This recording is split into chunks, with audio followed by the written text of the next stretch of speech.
Moro mitä äijät oot päissään. So, hi. It's been a long while.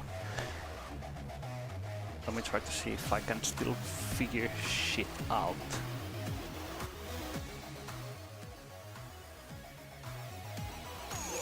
Let's see.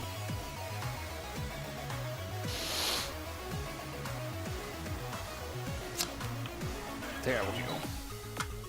So hi, how is everybody doing? I hope you're doing fine. Trying to do some stuff to keep myself busy because there's a lot of stuff happening, so a little bit of distraction and maybe getting something different to do as well. Also, I'm not entirely sure how long I'm going to keep going tonight. Might be a longer one, might be a shorter one, but let's see. I've been feeling a little bit under the weather recently, so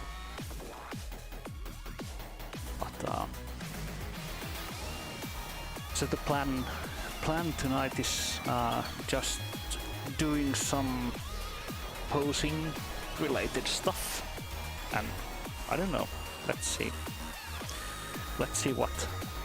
what comes up, and then maybe some games after that, but I'm not entirely sure yet. I've been addicted on Noita recently because it's such a good game and I suck at it so much. So that might be something hilarious to to share, I think.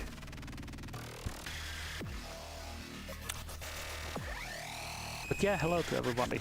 It's been a long while since I've done anything like this, and I've kind of wanted to do it for a while, but well, life happens and all the kind of different things that you have to take care of happen, and you know, that kind of stuff. But let's see. I still have my original.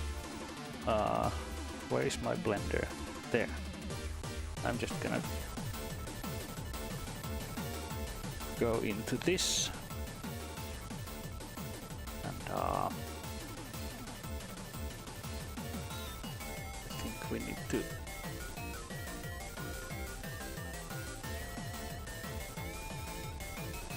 there we go. Oh right, I'm missing the, where is the, I've been trying to clean up my Blender installation, but it's been kind of a bitch recently, so I'm gonna disable some stuff and enable some other stuff, and I think one thing that might be helpful is just having this thing in the bottom left corner where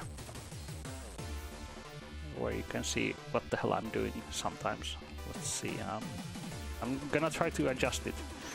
Hold on.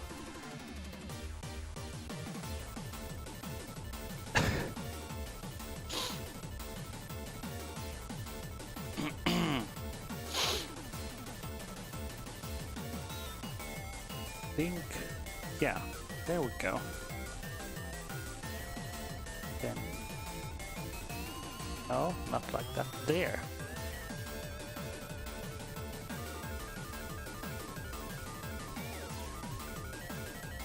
There we go. Oh hey, I didn't expect Oliver to join us. Hi, how are you doing? I hope you're doing well, at least. I hope you're having a better winter than we are at the moment here. Because the winter we have here sucks ass.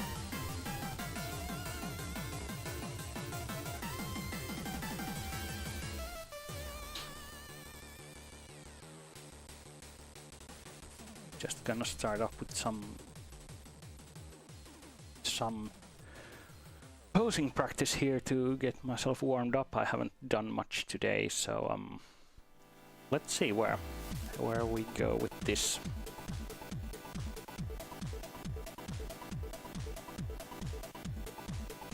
Where is it?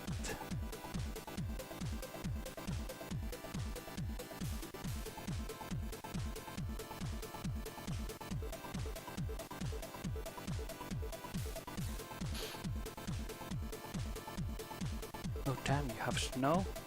I'm jealous. We don't have any of that here. It's been, I think, 2.5 weeks since I've seen the sun the last time here, so...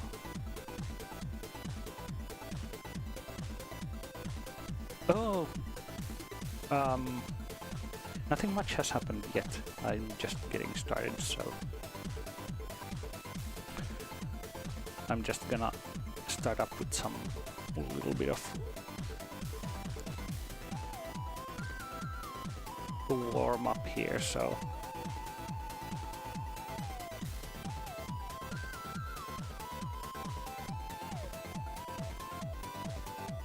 let's see.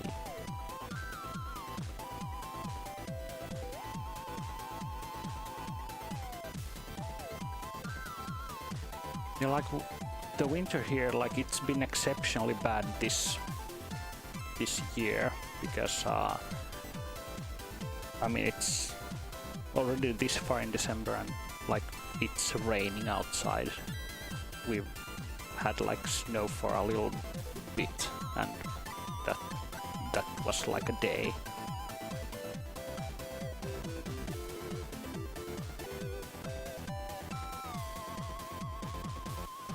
Let's see if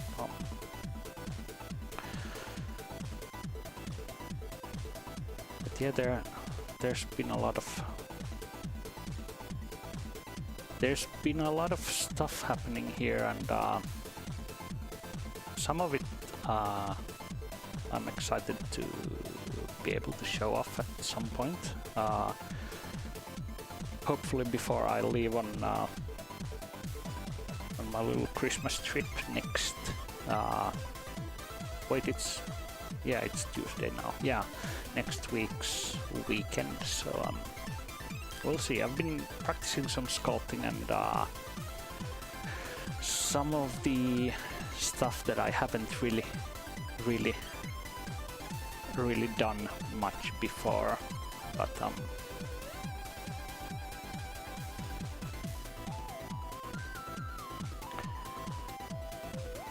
yeah, so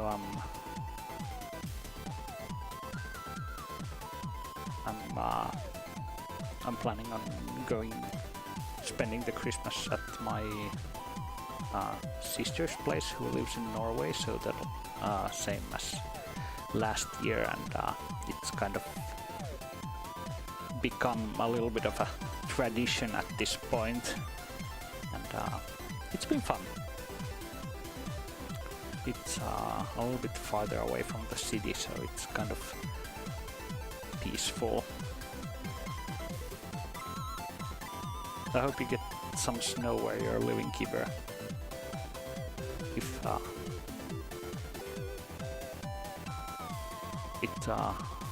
I feel like if it's cold and wet, it's so... I don't know what the correct word is for it. It's dreary, I think. It's really meh.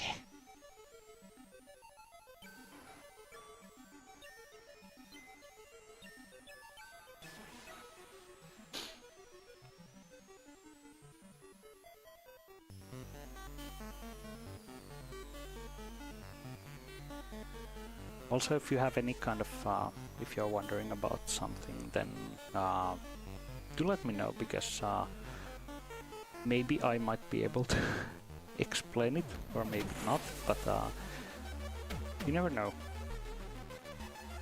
I think I'm kind of like this basement gremlin that I don't see the light that often, so I might not realize, hey, something I'm doing is really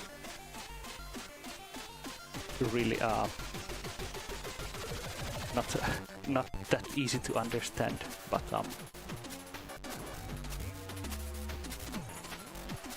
oh, I want to move the fingers, please.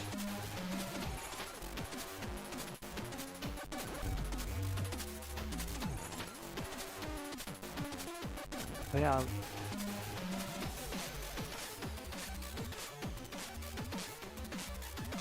Oh, hey, that's nice to hear, Isaac. It's honestly really strange at times to hear how different Christmas can be, because like you're just used to to the thing that you're living around.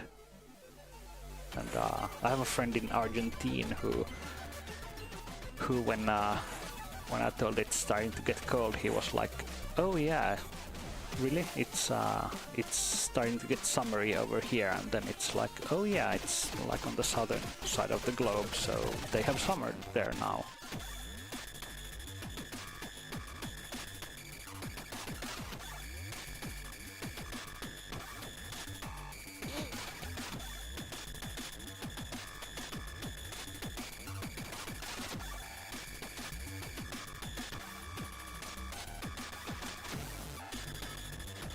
Yeah, I think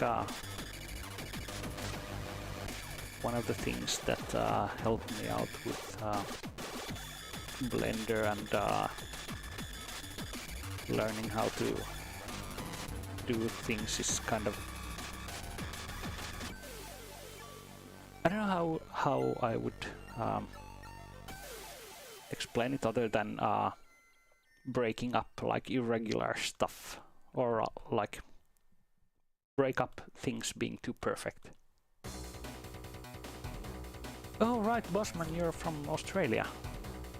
Is it getting like, do you have usually really hot there?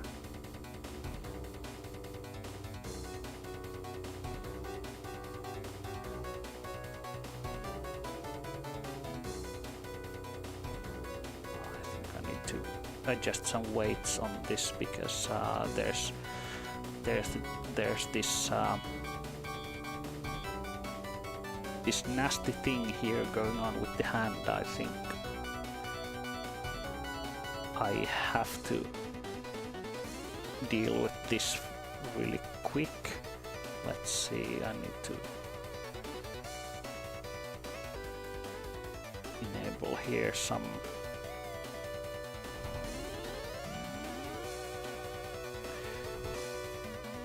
this is the trigger warning for people who don't like weight painting. It's I've found it's quite relaxing in its own weird way, but it can be a little bit terrifying to some, understandably. I just want this weird thumb thing to like not do this kind of thing. So let's see.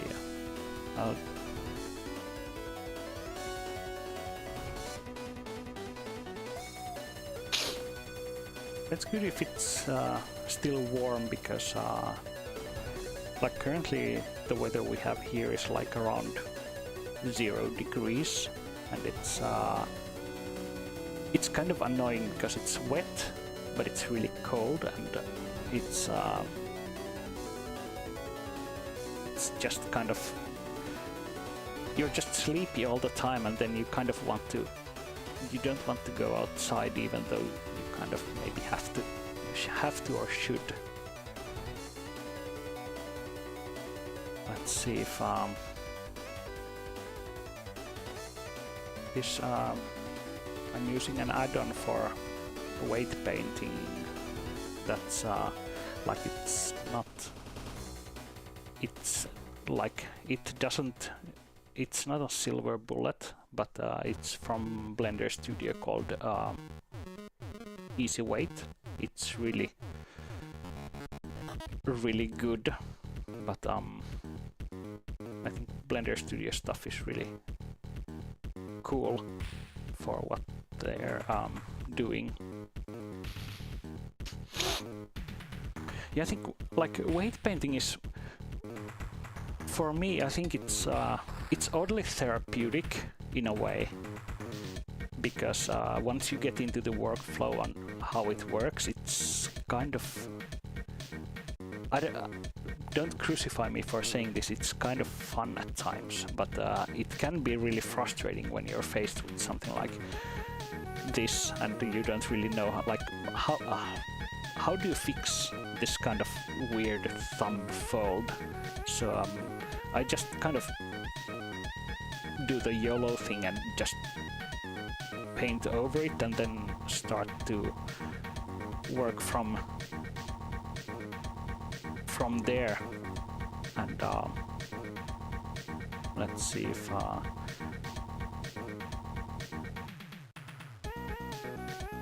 there.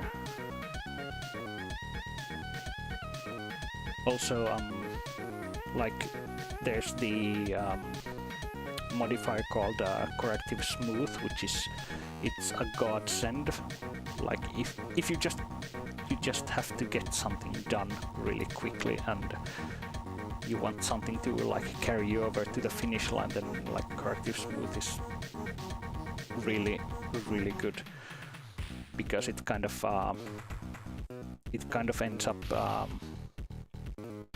it kind of smoothens things out, but it tries to retain like the volume of things. Let's see if I'm not gonna spend too much time on this here, because yeah, that's looking a little better already. I think like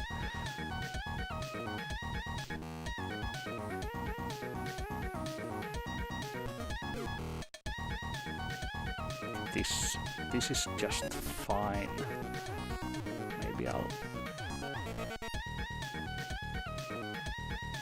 fix some other really like weird things that I'm not gonna go on a tangent with this. There. But yeah, like of course this weird thumb fold here, it's like far from ideal, but you have the corrective smooth modifier that kind of makes it okay. Well, this is kind of nice. It does some things that's not really maybe beneficial, so it's kind of a trade-off, but a lot of the time it's worth it as a finishing touch.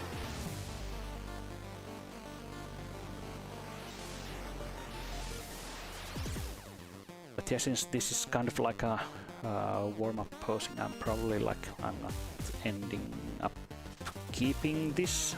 This is kind of, I usually do this type of thing to kind of get into the groove with things.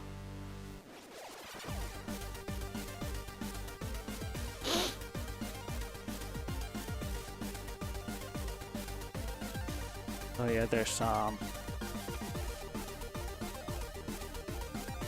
one thing that helps out a lot with like if you are weight painting something and you kind of want to isolate. I can show a little bit later on that, but you can basically hide a lot of stuff that you don't want to see and then concentrate on the stuff you want to see. It's really kind of underrated, or I don't know, I haven't watched many people do this, so I don't know how often it's used. There. Let's put some hair back on her head and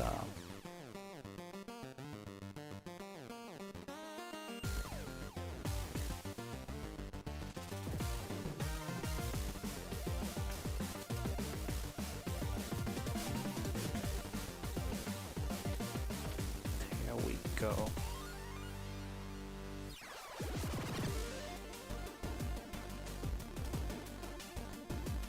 Yeah, like I can't remember who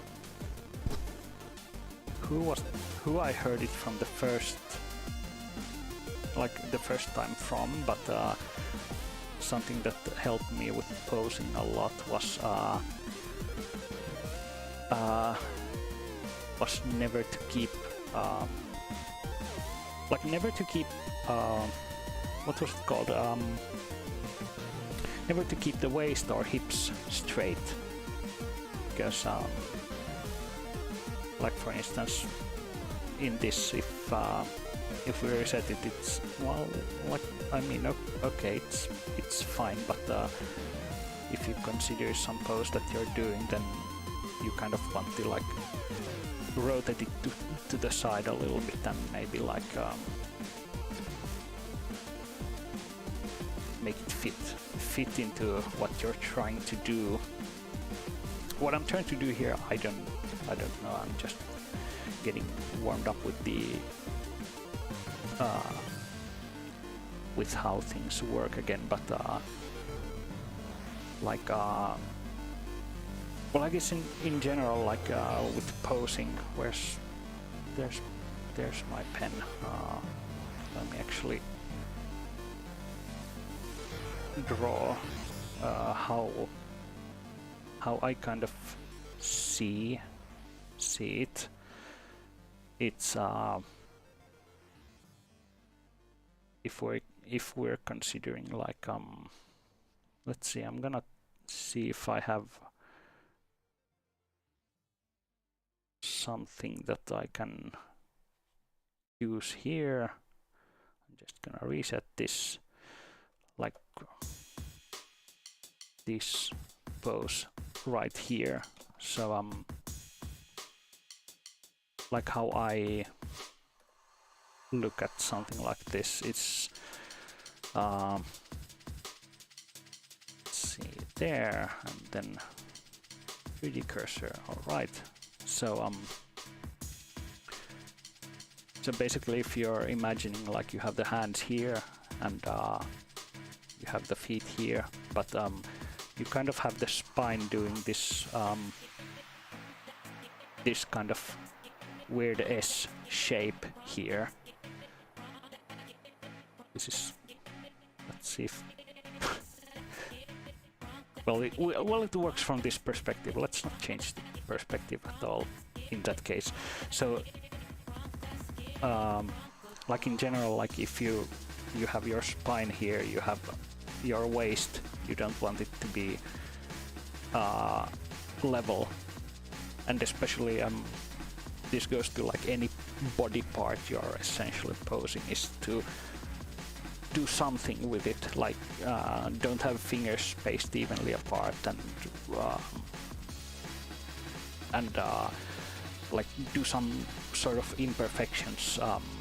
Something I do a lot with Cappy is I sometimes, since I kind of consider her to be like a tri-stringer user at times, so she has this kind of thing with her hand where she kind of the middle, like the ring finger and the middle finger, are kind of closer to each other when spreading them out, and kind of like this this type of thing that's happening here.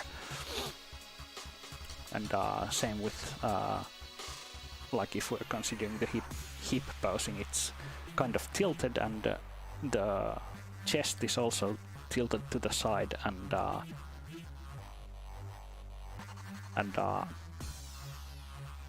especially like with the arms kind of, well, they're not separate from each other, so you can kind of consider them to be connected in between the shoulders, so that you know you can make something that kind of fits together. It's a little bit tough to explain, but it's also one of these things that I think like a lot of the things that make like a pose is concentrated around the body and how it's basically hang on, let me clear this out. It's basically shaped like a cheesy puff, like if we consider it like this. It's basically this kind of cheesy puff or potato, like potato shape, like this. But so a lot of the posing, I think, comes from how you twist this weird potato or cheesy puff and how the arms and legs connect to it. Yeah, it's kind of like a kidney bean, maybe.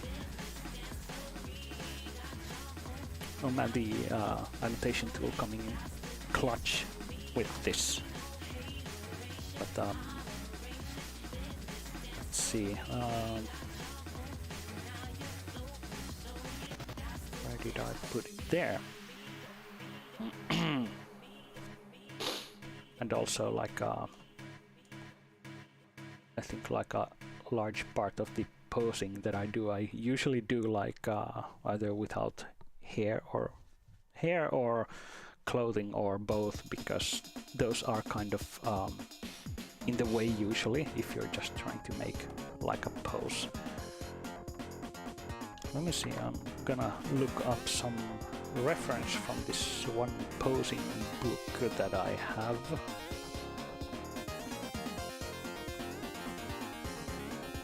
If I can, let's see if I have something that I could use. There's I think the problem with Splatoon characters, if you're trying to do posing in general, is a lot of the time poses that you want to do are kind of impossible, because like the hands are just huge and the head is also huge. I usually end up scaling them down. And this is also for pair posing, especially for pair posing.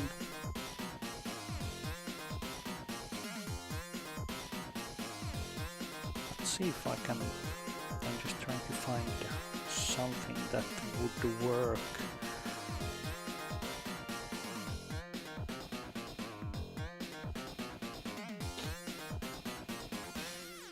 Yeah, I think like a lot of the kind of like especially with Splatoon characters, what really works well is like exaggeration. Like for example with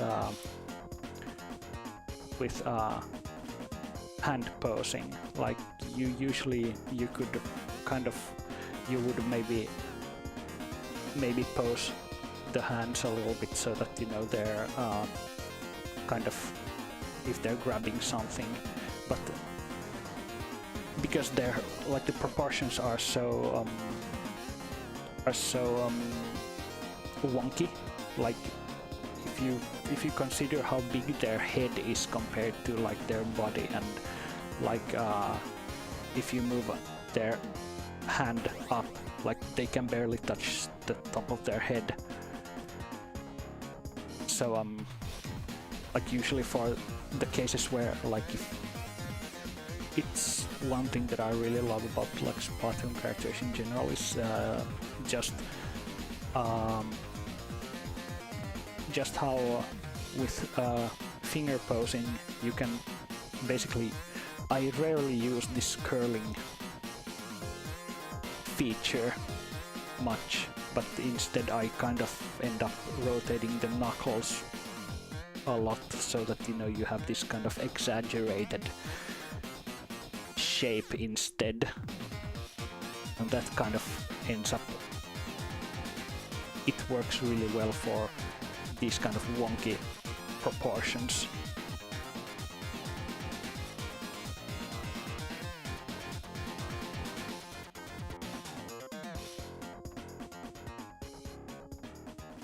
But yeah, this rig is basically, it's kind of well, not like your usual. It's done with Rigify, which helps out a lot with like creating things for you. But in general, like the rig itself is if you're not familiar with Rigify in general, is like there's basically this thing where the entire rig is built off of, and it's pretty closely I've pretty closely aligned it to the rig or the armature when you import a player character, so it's kind of close to what that is. But what Rigify kind of does is, let me actually change the scale a little bit so it's maybe visible. But basically we have this kind of armature here, and I have this like arm here. So we kind of define that, okay, this is a shoulder, this is this spine is kind of like, let's see, there. So basically you kind of define that, okay, this thing, like this thing here is kind of like the spine, and then everything that's up from here is kind of like it's the head, and this is like an arm, so it kind of does this into an arm, and then that kind of creates the rig that you're using for you. And it's really helpful, but it's got its own problems, so it's a trade-off as well. But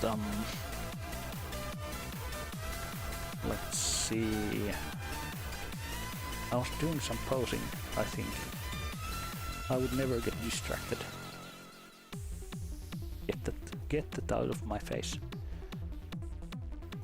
There. Okay. Just gonna try with this kind of. Let me hide that away. I think I'm just gonna try with some basic walking poses, because those are always they're kind of difficult to do, to make them feel kind of natural and flowy. Let's see.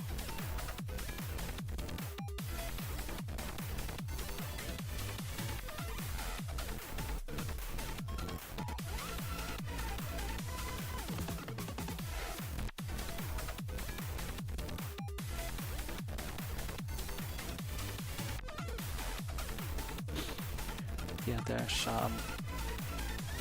like a lot of these I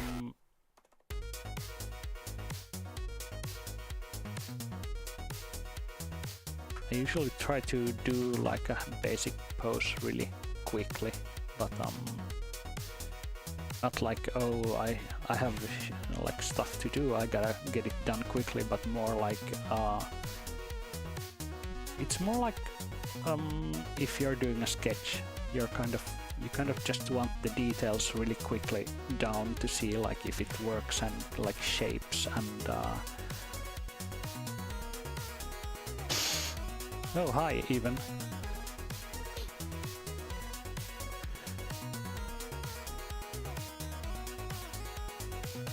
But yeah, like for context, like the way I've been doing is I'm just from a hobbyist perspective, and this kind of satisfies my curiosity with shining things, how things work, and like both on a technical level and both on like a visual level. It's quite the combination.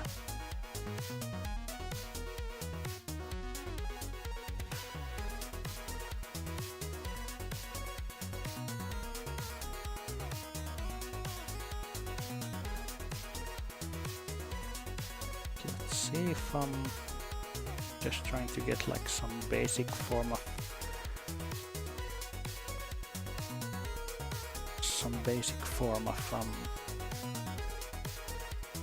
we want the back leg to be lifted a little bit, and then but to make it feel a little bit like this looks kind of stiff apart from the head. So what we're gonna do is rotate the hips a little bit to make this is the kind of like, if you imagine the potato shape body, this is kind of like twisting that.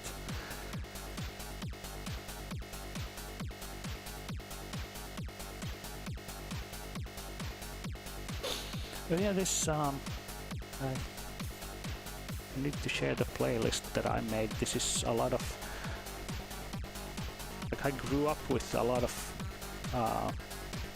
retro consoles that would be kind of have music like this, and there's a lot of people who are still making stuff just like with that hardware, either emulated or real.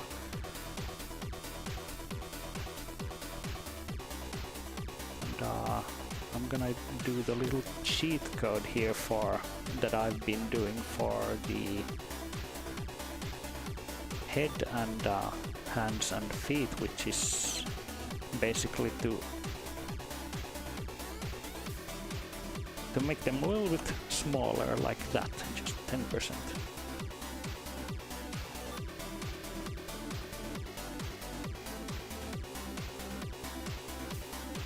But yeah, if this kind of stuff that's playing in the background is something that tickles your fancy, like, then just like FM synthesis is your goldmine for that, especially retro hardware. Like, if you look up any retro console what the sound chip is, and Google or search on YouTube with that sound chip, you're gonna find some really great stuff with it.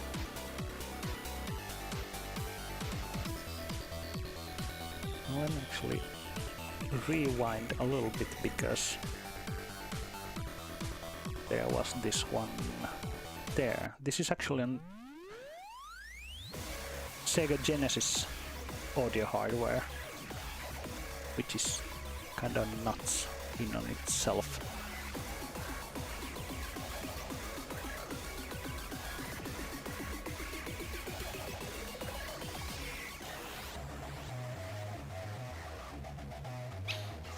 See if I'm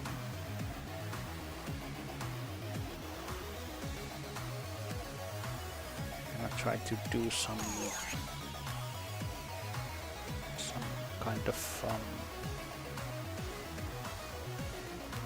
yeah, like retro system, as in we're talking about Commodore 64 and the 8-bit Nintendo and Amiga 500 and that, like that time bracket. Like, for me that's around like the turn of the 90s or so, like 80s to 90s and up to like 2000, I think.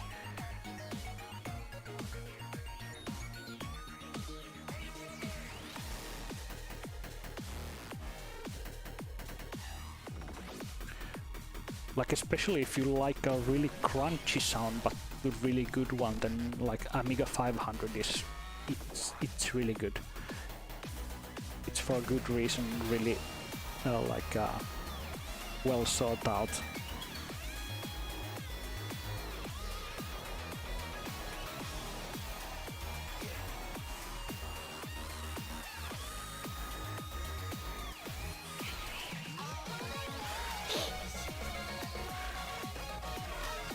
I don't know how many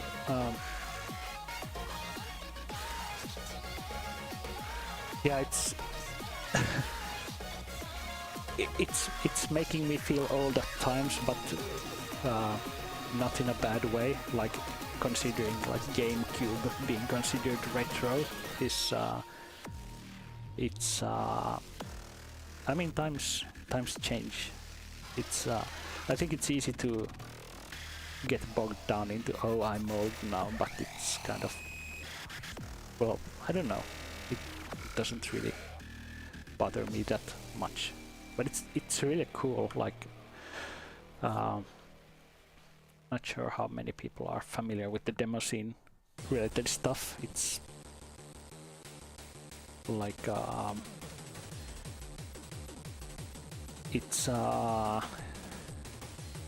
it's a fairly European thing,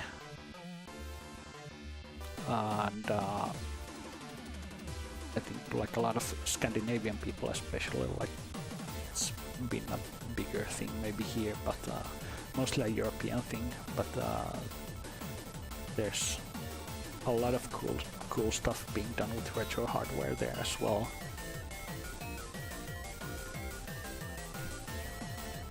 Let's see if I'm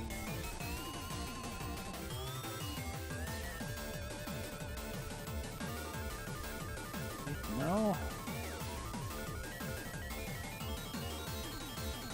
Also, one thing that I thought I might maybe do is some texture painting, since I've been using I got the license to Marmoset toolbag, which is it's really good. I've been using Substance Painter before, but it's kind of, I want to get off Adobe's Wild Ride and getting some variety in my life as well.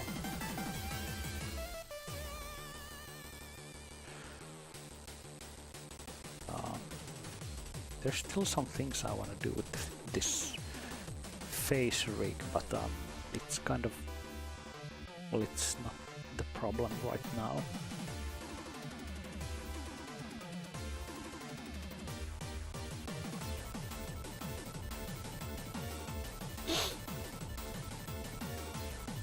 Oh man, the Wii U. It's I never actually owned a Wii U. I was really close to getting one. I was living in Norway at the time. But just for a couple of games, one, or less surprisingly, Splatoon 1, but oh hey, thanks Isaac for stopping by. Hope you have a nice dinner.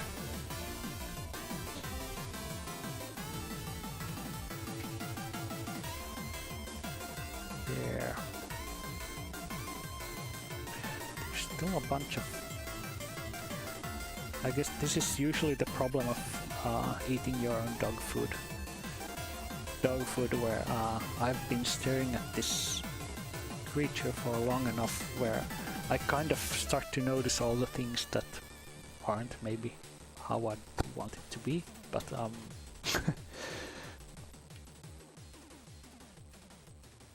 yeah, I think this is gonna be like a good base one. I'm gonna save this one.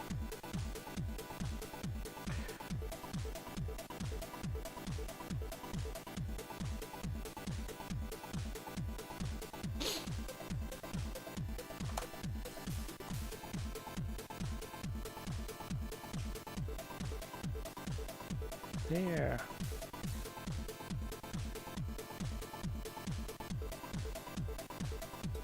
I'm gonna go with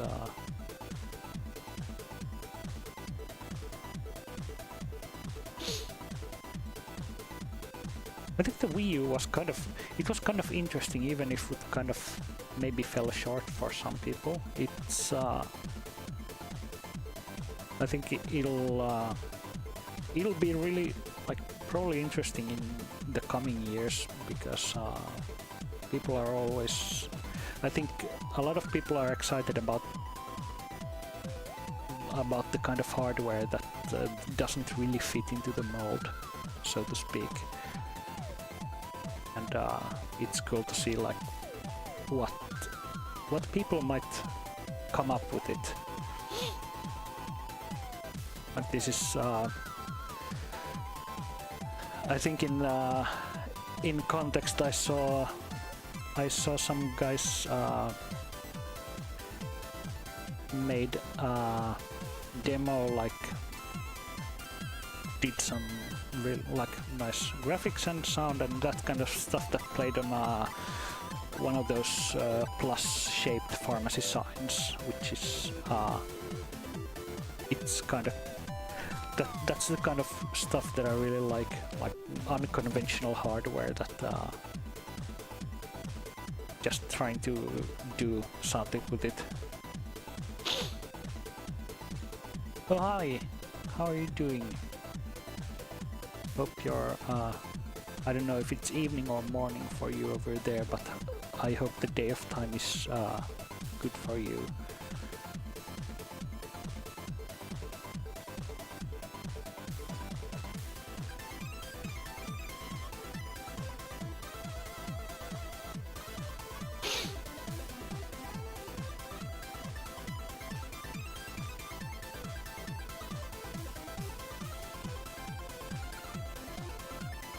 Oh no, I don't want to exit this.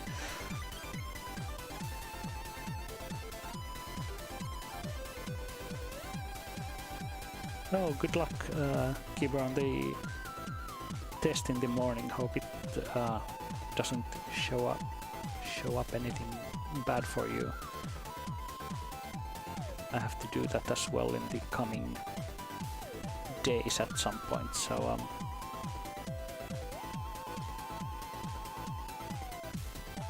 oh yeah, like even asked about the commissions stuff. Currently I'm a little bit on a hiatus, but I like latest after like the holidays I'm probably going to be back in business. Depending on of course a little bit depending on the kind of news we get from my daytime job, I might have to increase a little bit the amount of commissions I do, but yeah, I've done a fair bit of them over the time. Oh, good night, keeper on that. Oh, are you Miomi? Are you European perchance? It's like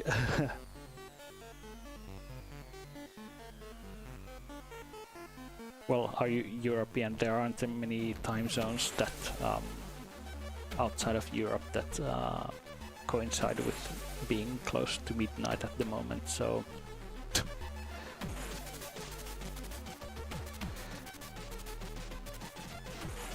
but like if you have any questions about like commissions or that kind of stuff, just let me know on Twitter or Blue Sky. I think depending on where you're from, like either Blue Sky or Twitter, then like I have my Twitter at least linked to this YouTube channel.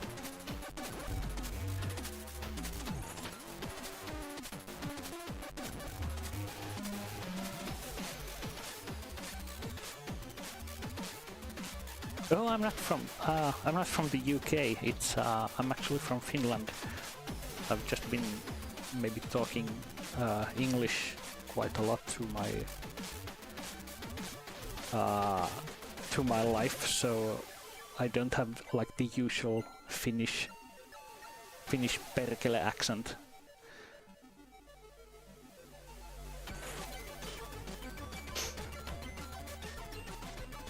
So there might be like it's not as bad anymore, but it used to be like a lot more.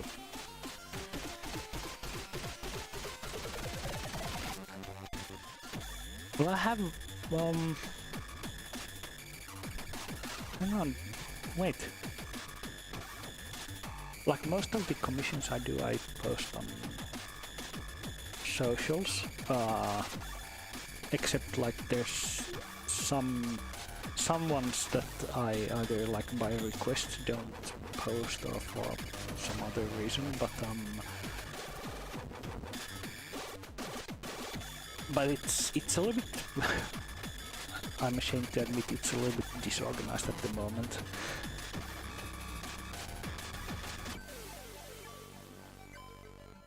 But well, we learn from some place.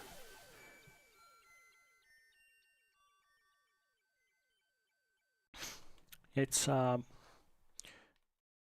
Finland, where you think we have winter, but we don't at the moment. We have a lot of rain and like 5 or 6 hours of sunlight every day, and it's making me feel tired. But this is although this is like in the southern part of the country, so we get quite a lot of sunlight compared to the northern parts.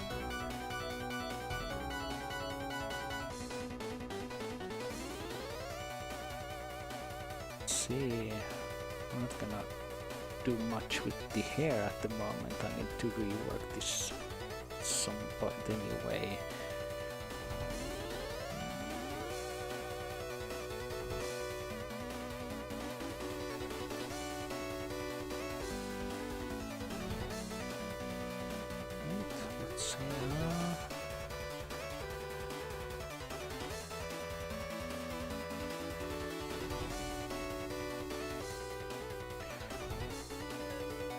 There's like some of the hand poses I've noticed where like exaggeration works wonderfully. Yeah, it's around like 10 or 11 or 12 days until I can't remember what it's called in Finnish English. Winter solstice, I think. In Finnish it's a simple word as talvipäivän seisaus, which is a little bit of a mouthful, but it's basically when the day and like when it's the darkest day of the year. Oops. I was kind of trying to make like this greeting kind of pose, which is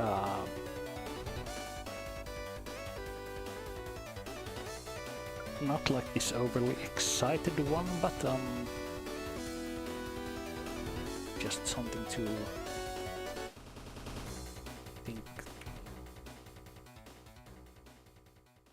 think. Let's see.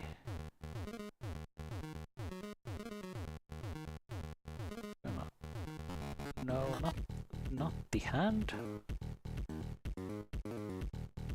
Like this. There.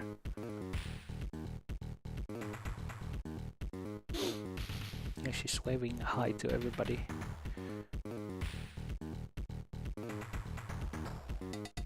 Like the type of thing I really love to do with these is like a little bit of exaggeration. Just rotate the fingers a little bit back and then just make them point outwards a little bit, and maybe space them out like this.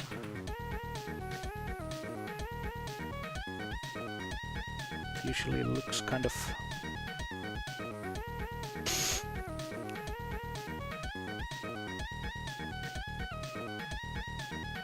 maybe she needs to, let's see.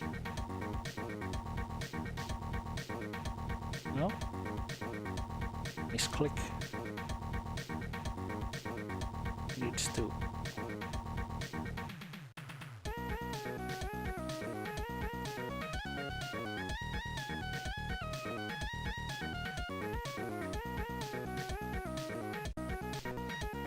I'm really bad at using the trackball in Blender because you have like this.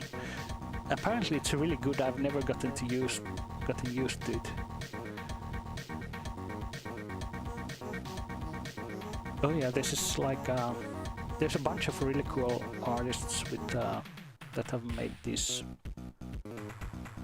songs. This is actually like what was it called? It's mostly FM synthesis, so it's kind of like Genesis. I think like Genesis is the closest. It's mostly like FM synthesis. It's one of those things that's very close to my heart from my childhood.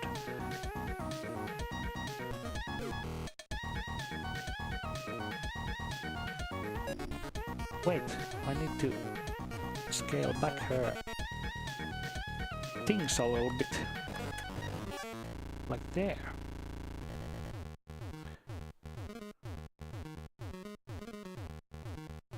No.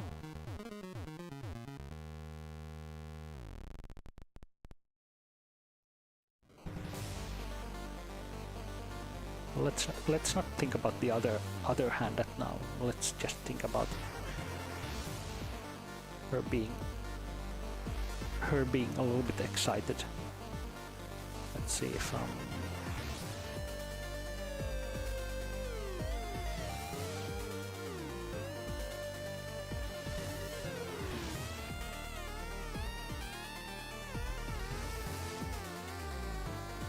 there.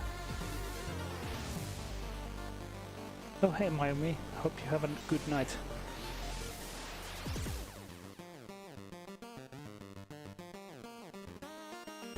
There's also one problem I still am a little bit too lazy to fix at times is with these characters, when you open the mouth you can see the eyes poking through the mouth, which is it's the problem of having spherical eyes. But there are ways to solve that, but sometimes I'm lazy to use that because yeah.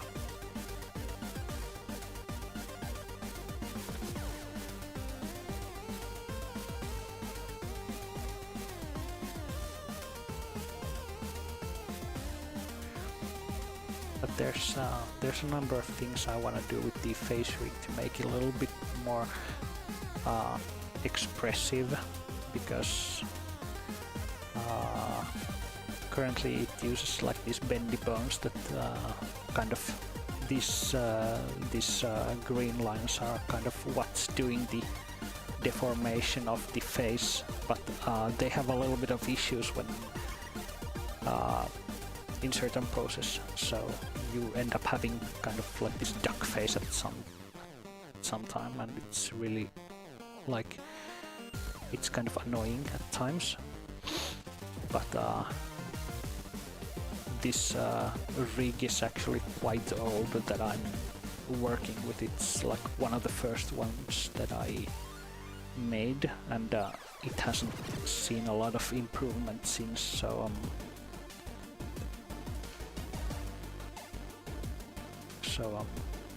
it's overdue for an overhaul at some point.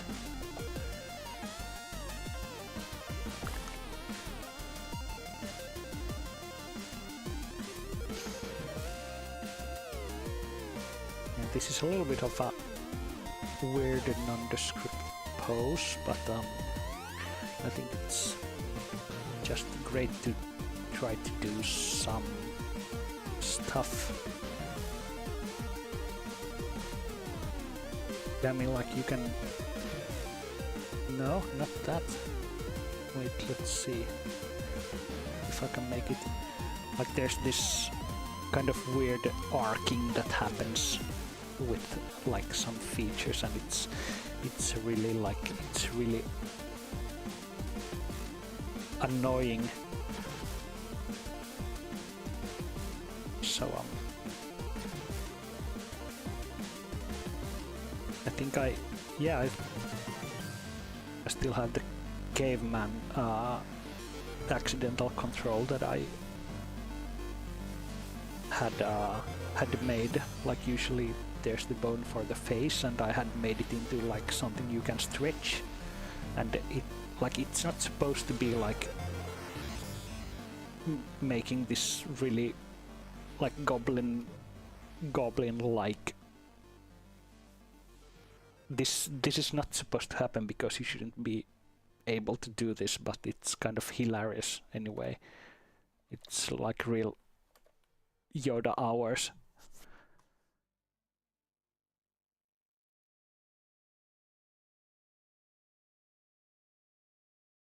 I usually, like Twitter or Blue Sky, I use like probably on the daily, but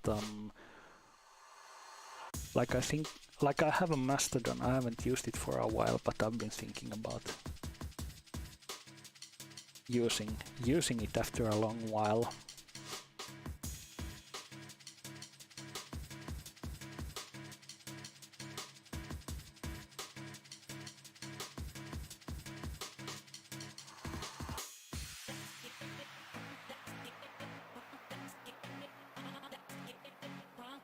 See there.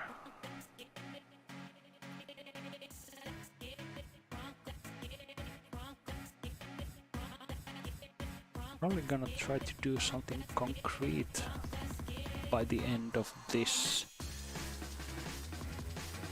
I think I forgot to add eyelids to her, so I can't make her squint her eyes here, but well, let's not let that weigh us down. I think I'm gonna save this post just in case for now. Especially Blender 4.5 made saving poses a little bit like easier because you can just select a bunch of bones and then choose create pose and it'll do it for you. There. Let's see, like I have, I think some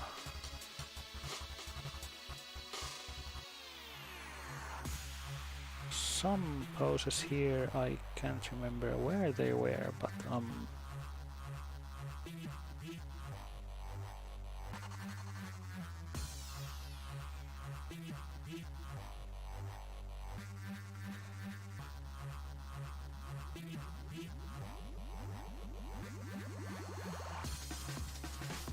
let's do this.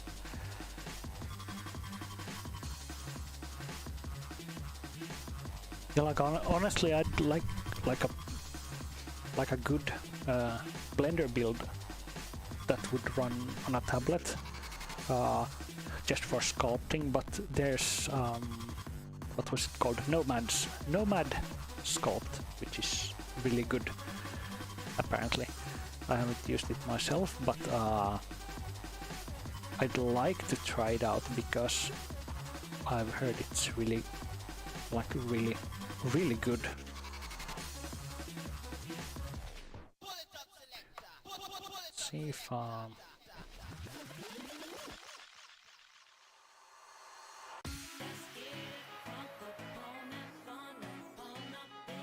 maybe she can be a little bit more. Yeah, like there's there are like some builds of Blender for the iPad around, from like what I've read.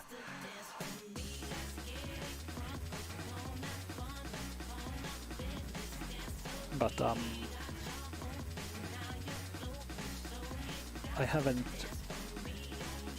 followed up on it lately because it's but it's one of those things I'd really like. I'd really like to be able to sculpt on an iPad, because it's like the past few days I've been sculpting quite a lot, and it's been really like therapeutic in a way, kind of like Zen.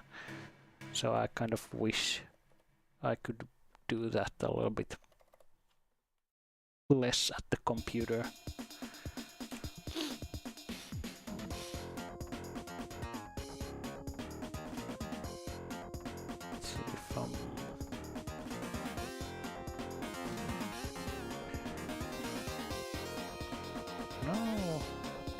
Well, we don't want this kind of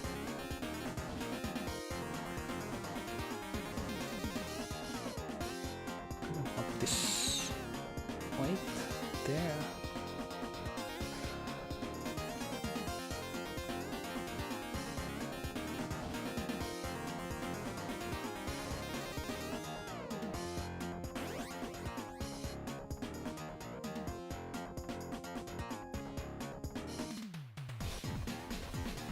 I need to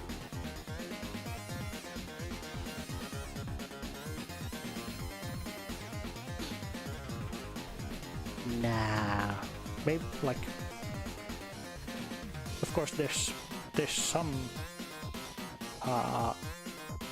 UI stuff that might be like for sure like some UI related stuff that you need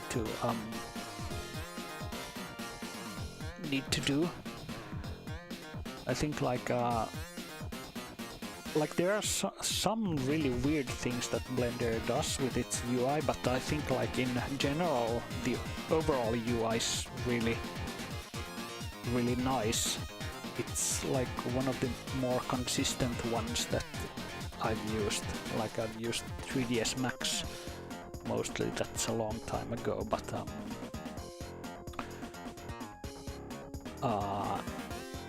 one of the things I like, if you're using Blender and you're trying to find where something, like you know what you want to do, you don't know where to find it, just press F3 and you can find it. And it's basically like, it's kind of like Spotlight on Mac OS, but for anything inside of Blender, it's really useful.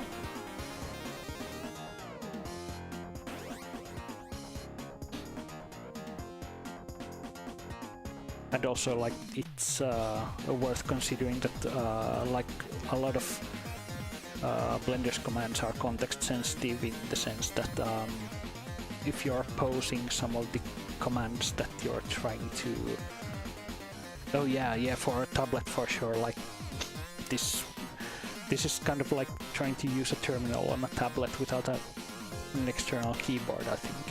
But definitely, from what I've heard, Nomad has been really good in that sense.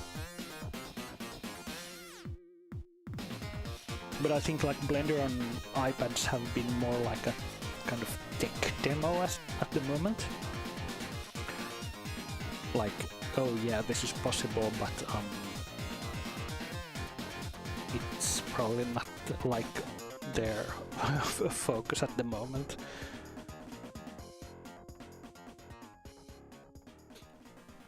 There, let's see.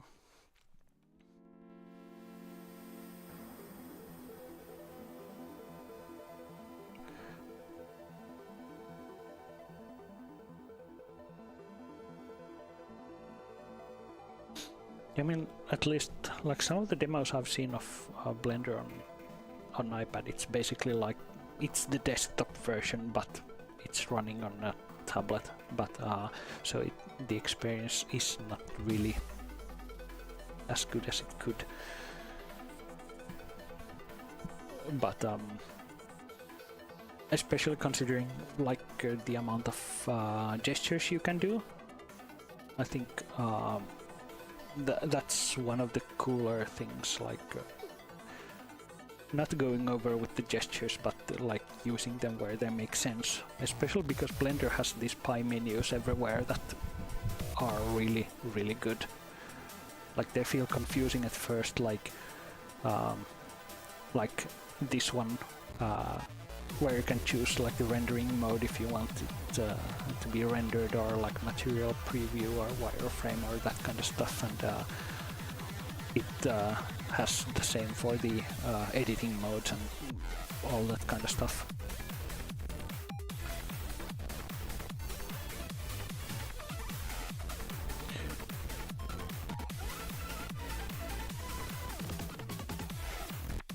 I think I'm gonna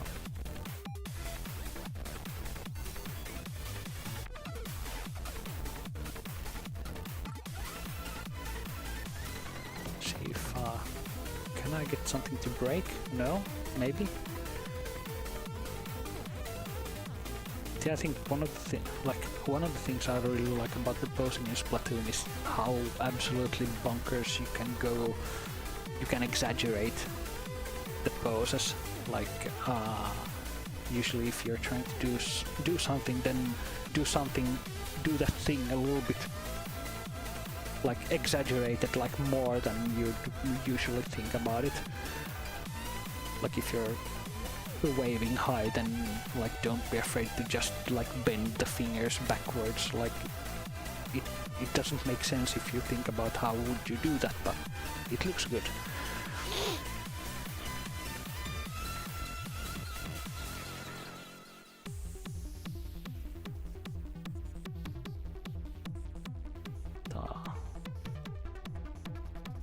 I've been meaning on remodeling some stuff. Originally the tongue that I'm using here is like this one is it's originally I stole it from Fry's model because Fry and Shiver has a separate tongue. So I kind of first I just wanted to try it out, and so I kind of went in and joined it from there and then built on top of that. So not everything is kind of like custom made, but I want to redo that.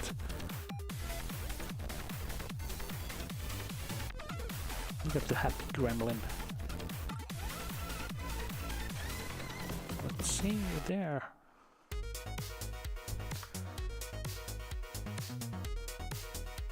And if we change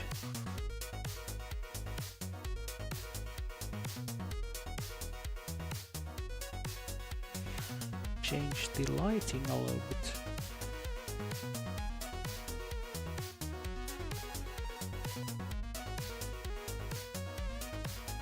There.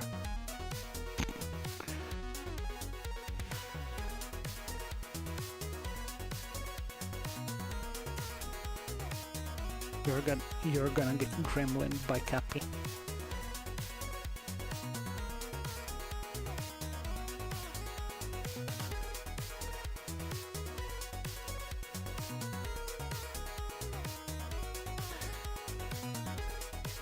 Gonna save this one as that.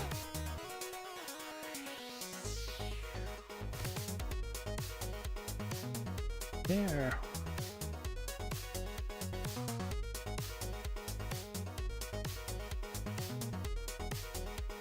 Yeah, I mean I kind of went with it like there's this old bit I did an art trade with a friend, and I kind of mistook the eyebrows because the eyebrows Cappy has is they're like the Octoling eyebrows, and the other character was an Octoling girl, and she had the same eyebrows, but I sort of put the default ones, not these thick ones, and it kind of turned into this running gag of, yeah, Cappy is stealing her eyebrows. So in the same sense, maybe she can be the one who stole Fry's tongue as well. Oh, it probably shouldn't.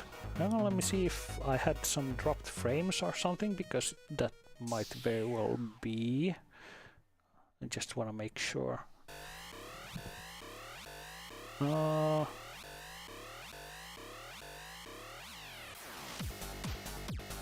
Yeah, there's been a couple of dropped frames, mostly due to switching into rendering, and I think I'm using the GPU denoising, but if I'm switching into shaded mode and then back into rendered and then into shaded and back into rendered, that used to cause like huge audio delay because of NVIDIA's drivers, and it's the NVIDIA's audio drivers are like herpes for your PC.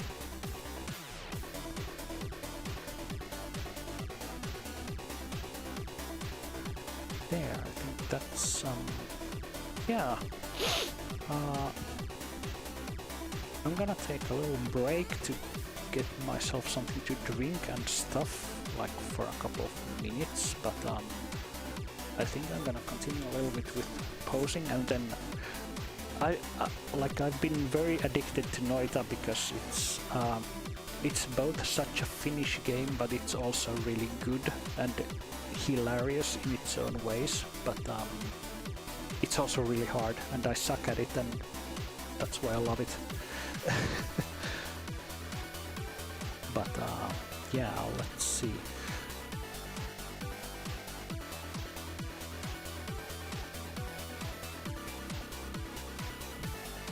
But yeah, I'll be right back in a few minutes. I'm gonna get myself something to drink.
And I'm back. There we go.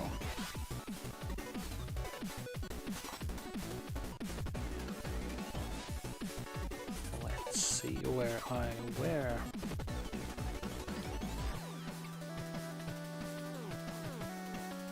I'll have a double check here.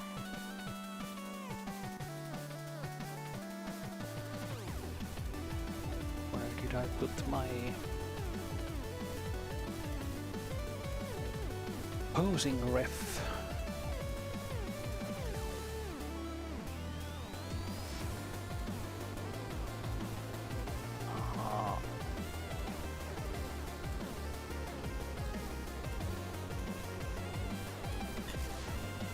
I just realized while I was making my tea that I don't know what it's called in English, but you have this kind of spoon or this thing that you cut and take cake with, and it's called like literally in Finnish it's called like a cake spade or shovel, and it's always kind of ending up thinking about it in English. It always feels a little bit silly. Because what do you mean you have like a shovel for your cake? I want the cake that's big enough for a shovel.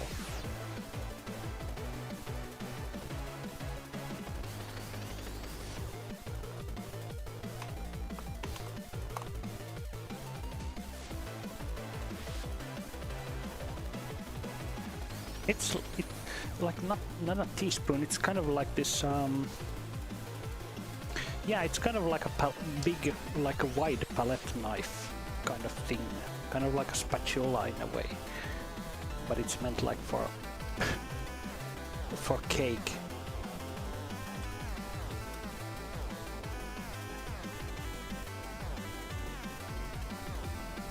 It's these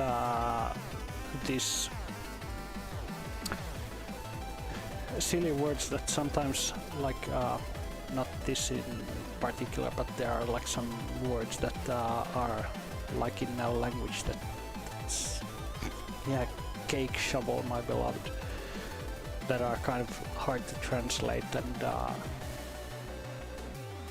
and always feels like, well, it's almost like that, but not quite.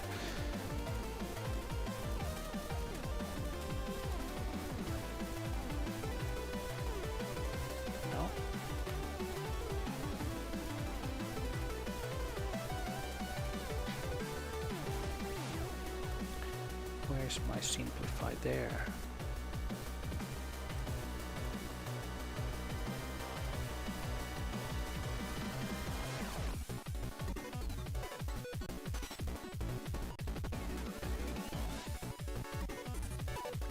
I wanna try a little bit some hand posing, I think. Just like this kind of traditional V, finger V pose. Like there are some hand poses that are really tricky to try to make, but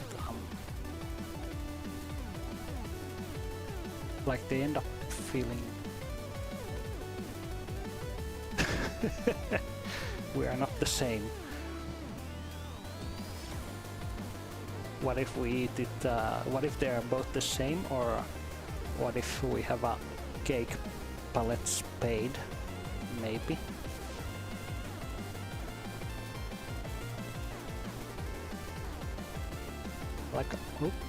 Like a lot of this, I feel like a lot of the hand poses, they're rough to get feeling not necessarily natural, but kind of natural in a way, but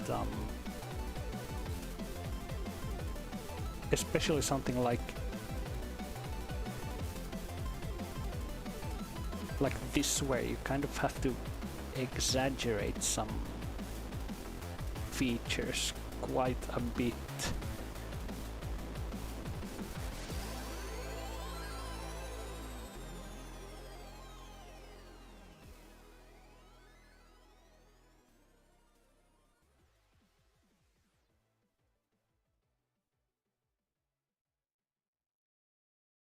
Oh yeah, if you have a numpad then and you're using Blender, then like numpad 1 is front and 3 is side and 7 is top. It's really, really useful.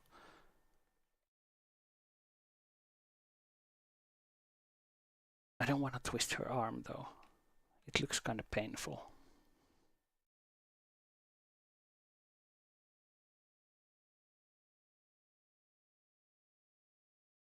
Where did my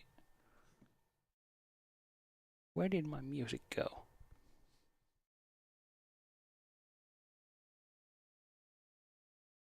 Let me take some.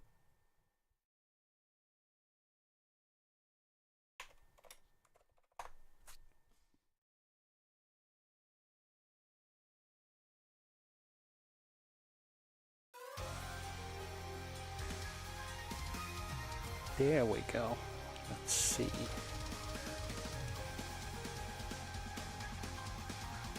Have my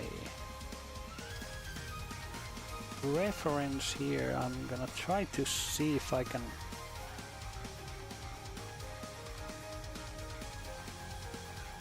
make something.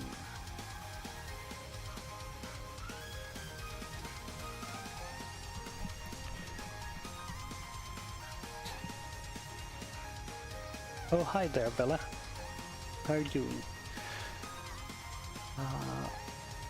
Often I get messages about commissions. Like from time to time. Like I haven't really advertised them in any way. Like putting out a message like, hey, by the way, I have this. I'm doing commissions, but it's usually been the type of thing where someone DMs me, hey, do you do commissions? And I'm like, yeah, sure, why not? And it's mostly been since I don't really do those how would I say, like for a living. I end up doing quite a lot of them for like other reasons, like if there's like some I don't know, like technical challenges may be the wrong term, but kind of like, oh hey, here's a chance to do something new kind of stuff. But I've lately been doing more and more maybe like open type of things, which it's been a lot of fun because it's a little bit it's quite different from what I usually do, so it's always welcome, and it's kind of fun, kind of fun. It's really fun in the end.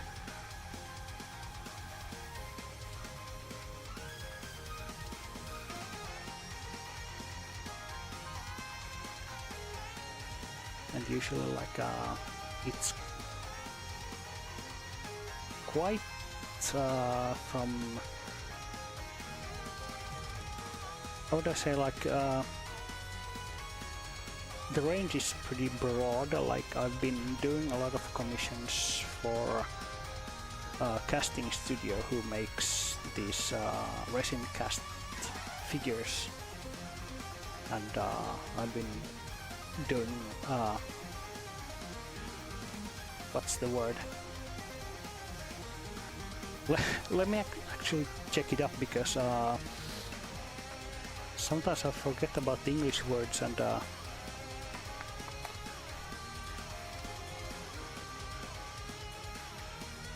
kind of like a collab with casting studio about figures where I kind of do the posing with these models, and they do the kind of the physical part of it. And it's been really interesting. Like today actually a friend got their figure that they had commissioned, which was the Grandfest Marie one, and it was really it was really fun, and it's honestly one of the things that kind of break my brain even still. Like I have this thing in Blender, and then I do the posing and like do the model setup and everything, and then someone makes like a physical thing out of it.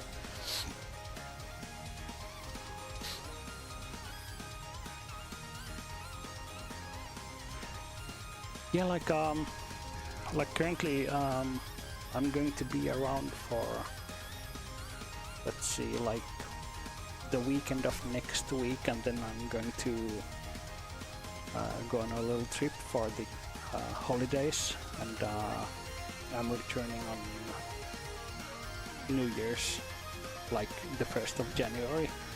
So I'm like I'm not going to be able to work on anything at that time, even if like I wanted to. But after that, like I'd definitely be interested in doing things, because a lot of the time when I do these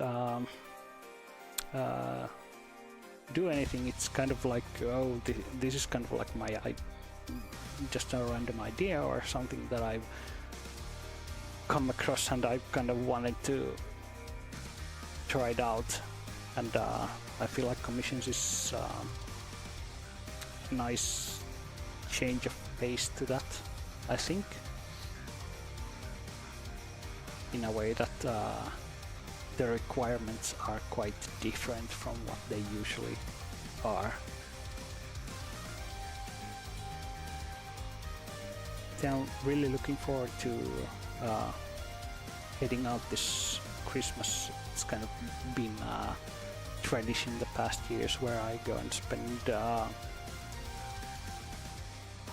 the holidays and the New Year's with my sister's family who lives abroad, so it'll be really nice. I think I'm gonna bring my drawing tablet with me though, because I've been so much into sculpting lately. I kind of feel like, oh, I'm probably going to feel like I want to do that at the quiet hours at times, so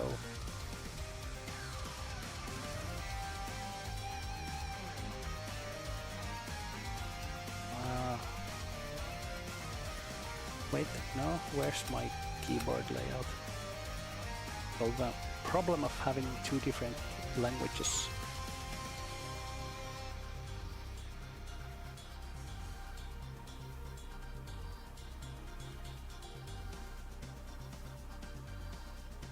Oh, hey Chaos, have fun at work. Thanks for stopping by. Yeah, it's always nice to just get out a little bit, because at the end of the year it can be like things can pile up quite a bit, so it's pretty refreshing in that sense.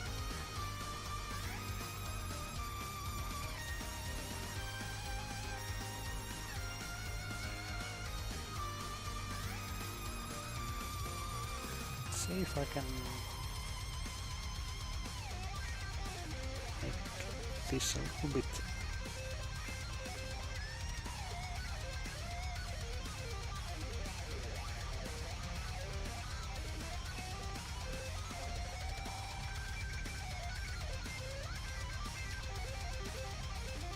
Yeah, usually in these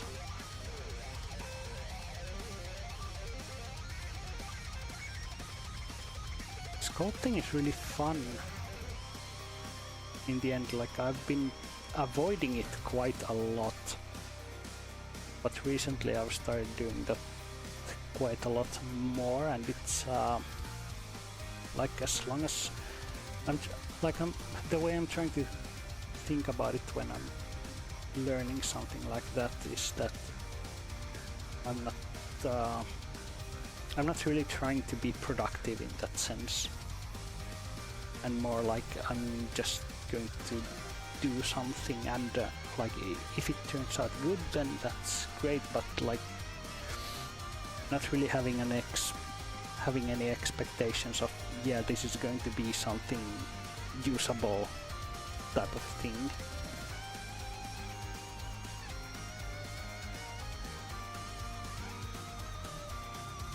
If I can.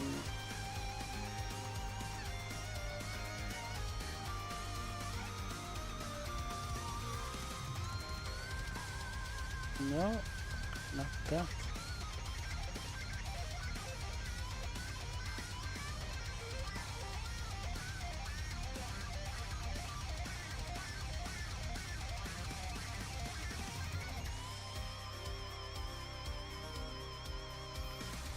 Let's see if we can make like this.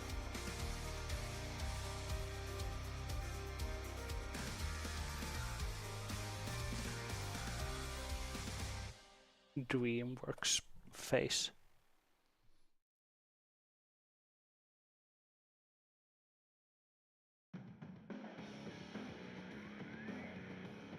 Maybe she can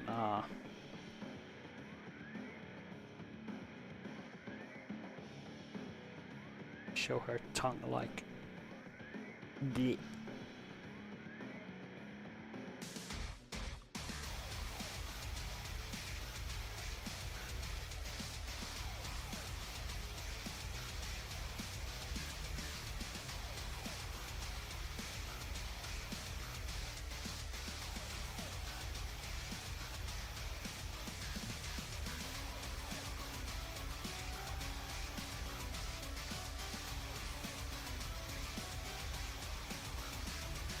This is one of the problems I have with the current face rig. It's kind of hard to make some specific kind of faces without it kind of turning a little bit. Wait, let me see if I have. Oh.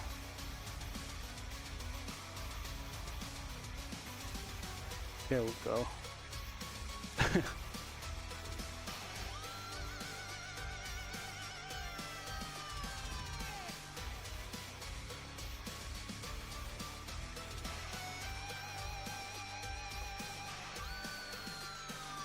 Kind of bleh.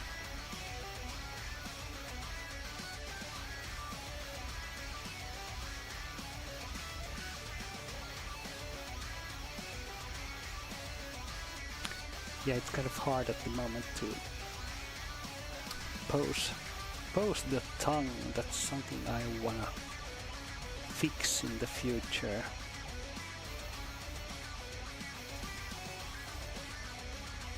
Yeah, there's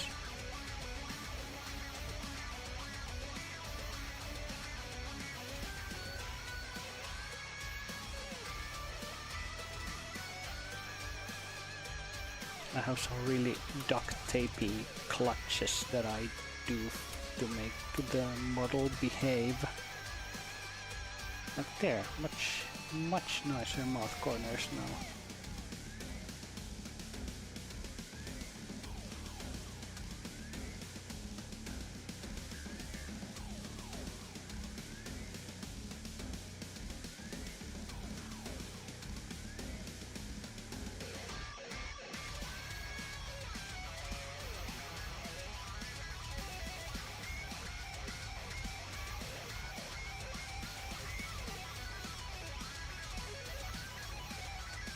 There we go.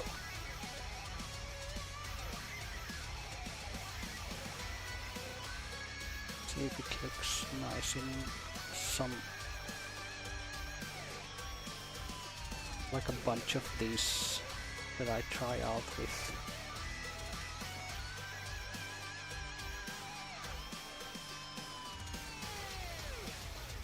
I think I'm gonna save this one as well.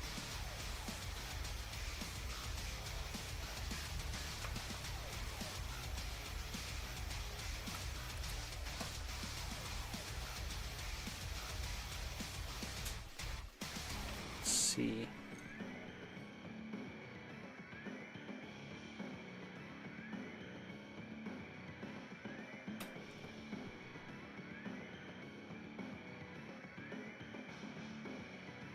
there's quite a lot of things I've been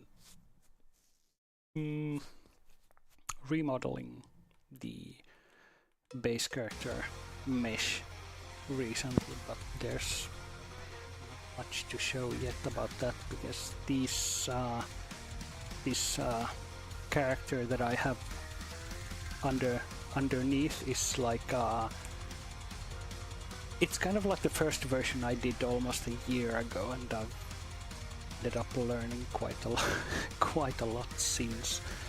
So I kind of want to redo a bunch of things because later models I've done, like the Octoling, like a girl and boy, and then the Inkling boy. There's like quite a lot of things I've learned making those that I kind of want to bring back to this one as well.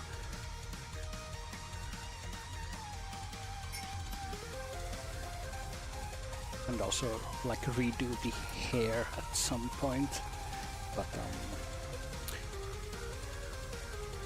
that's like its own little thing to do. Then there's alternative bits that I've been doing as well.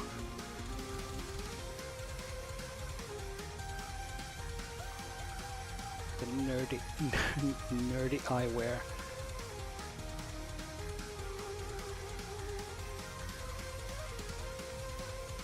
And I think, where did her shoes go?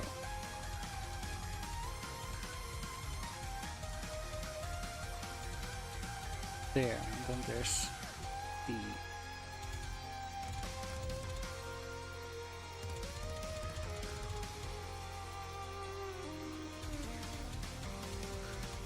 that's quite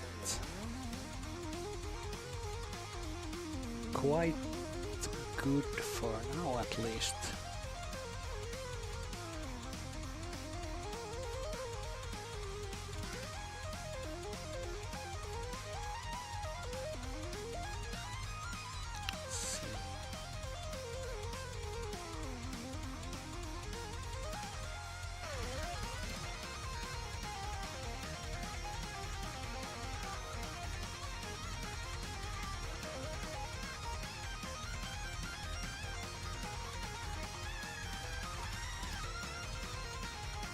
Here we have a really pouty face.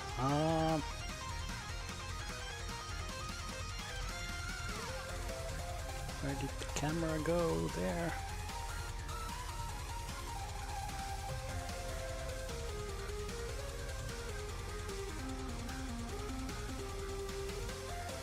Yeah, this fit is one that I've been meaning to use much more of because it looks really good. I think, like the skirt fits really well. Let's see if we can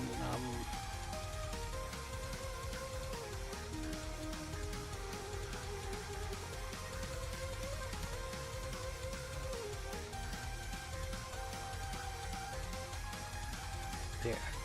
Really angry.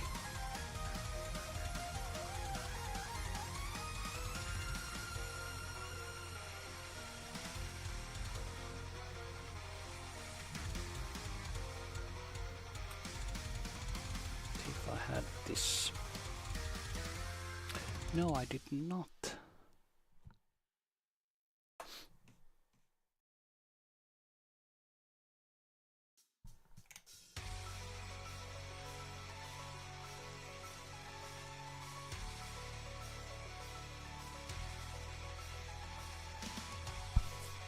Something that I've been playing around with recently as well has been bringing the model over to Unreal Engine, which I think currently is more of a shader issue because I haven't really done those, but let's hope that works out well. It's just out of curiosity, something that I've been doing. See if I have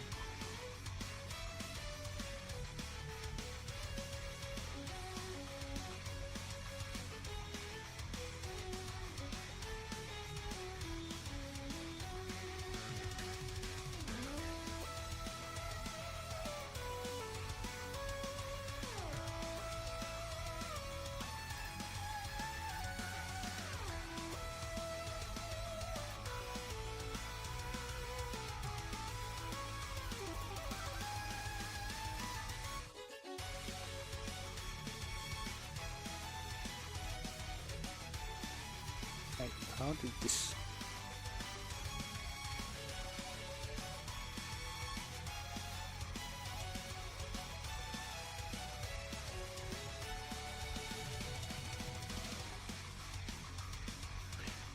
Yeah, there's a little bit something I wanna...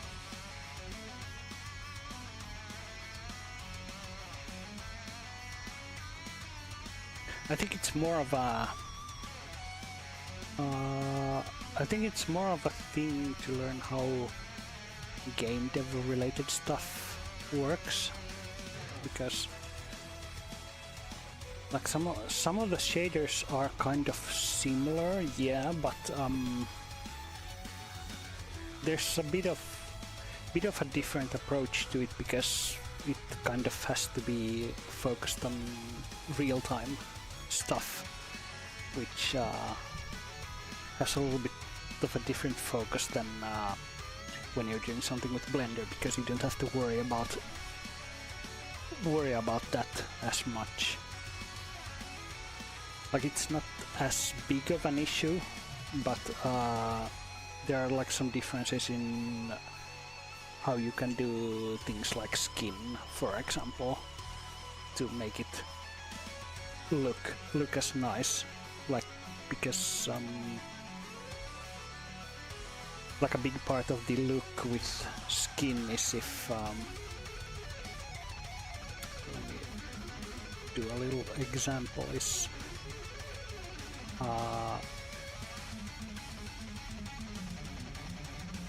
like a little thing with skin is having scattering in it, which is basically what you can see on like the edge of the ear here, for example. Wait, maybe the hands are a little bit better if I straighten those out, because you kind of see how the light is kind of going through the skin, and then yeah, and that's kind of like there's a couple of ways you can do that in Unreal, and there's like one that's more realistic and one that's less realistic, and it's it's a little bit more difficult to make it look good, so that characters don't look like jello.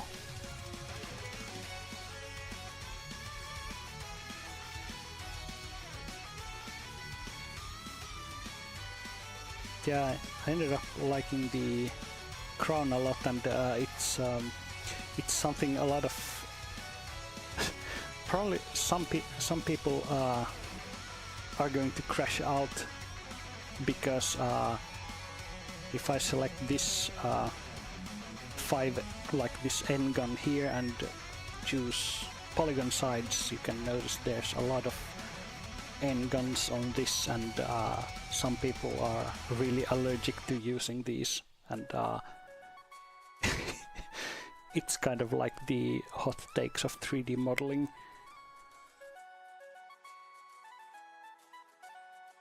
But they work really well here.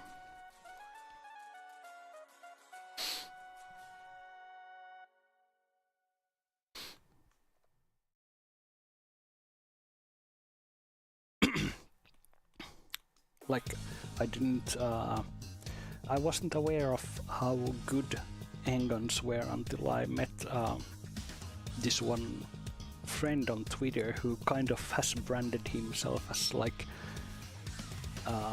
his username currently is like that N-gun guy, and he's like yeah, like they're viable and they're really good, and like there's no reason to be afraid of them, and I've kind of vibed with that. But it's almost like when you mention N-guns to someone, it's almost like a lot of people take it as like you like murdered their mother or pet or something. No, I mean, like, N-guns animated, they work really well. Like, if you as long as you're subdividing, of course. Like, that's the only caveat with n-guns is that like as long as you're subdividing, then like it's fine, because after you've used subdivision on it, it'll be a quad anyway. So like for instance this here, if I take I don't have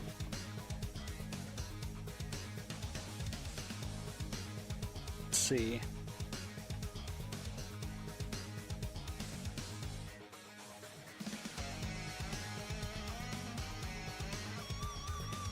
hang on, where did I,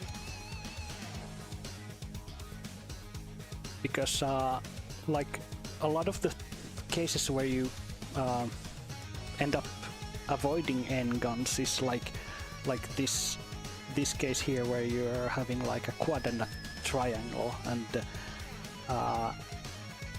you're kind of it's kind of like you're trying to build a house with only a hammer when you could use other things to help out, because with a quad and a tree, you're going to have like an ugly pole in the triangle when you have an n-gun that's moved over to the center of the n-gun instead as like one pole instead, and that's kind of like the gist of it, because like subdivision is really like it's really predictable, and the more you do it, the more familiar you become with it. But it's kind of like one of those broken telephone things, like people are yeah, like it's one of those broken telephone things, like people are saying like these are bad when it's more of like a subdivision issue, I think. But I've like well, of course this Capis mesh is actually already subdivided and applied once, so it's not visible, but I had like one n-gun that's basically this part of the hand, and then a lot of like faces on the back of the hand, and then on the palm as well, and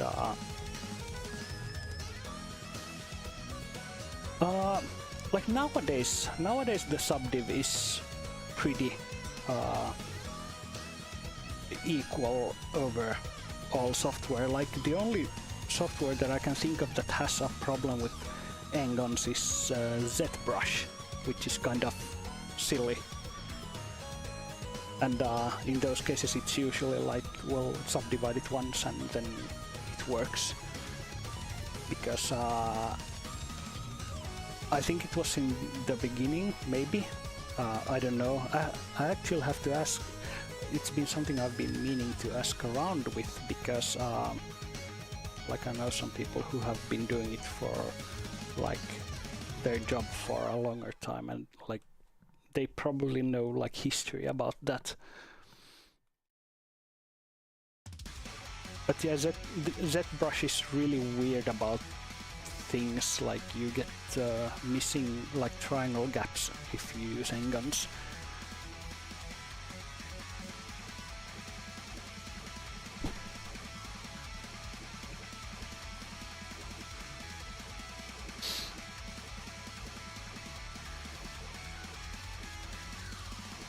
I think it would be interesting to see like what the older like retro style, if you will, because like the meshes themselves, they're not really that different.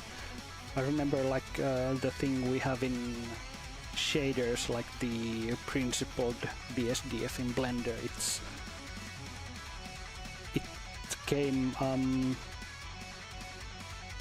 It came around, I think 2011, 2010, or like 2014. I can't remember exactly, but it was kind of like Pixar who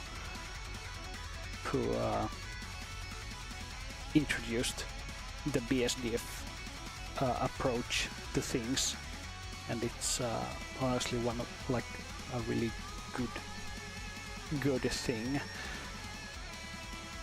But I'd like to make like a really like retro style, like PS1, PS2 type of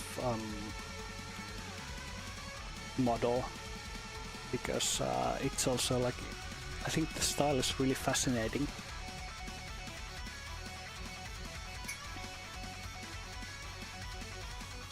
So let me see if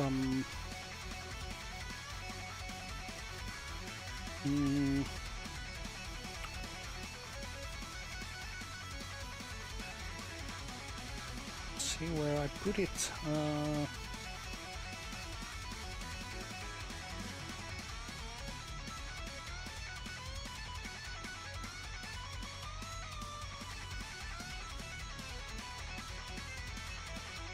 No, not that one. I have my... no, not that one.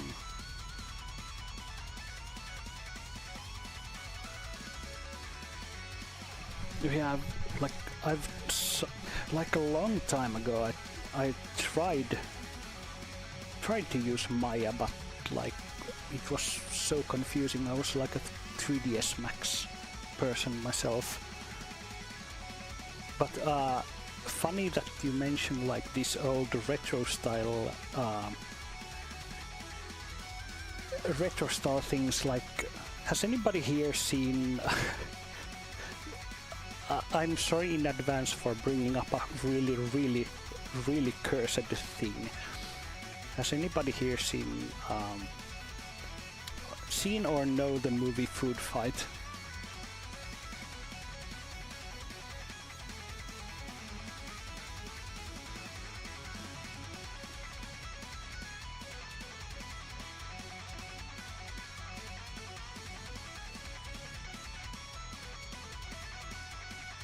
Let me see from, because like that movie had their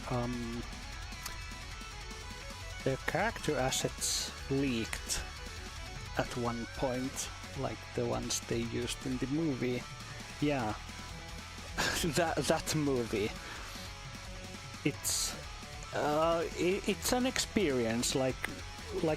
It's one of the worst animated films like I probably know of. It's like it's a miracle that it exists at all, and the character models from that movie leaked, and I ended up downloading them from like a morally acceptable backup location, of course.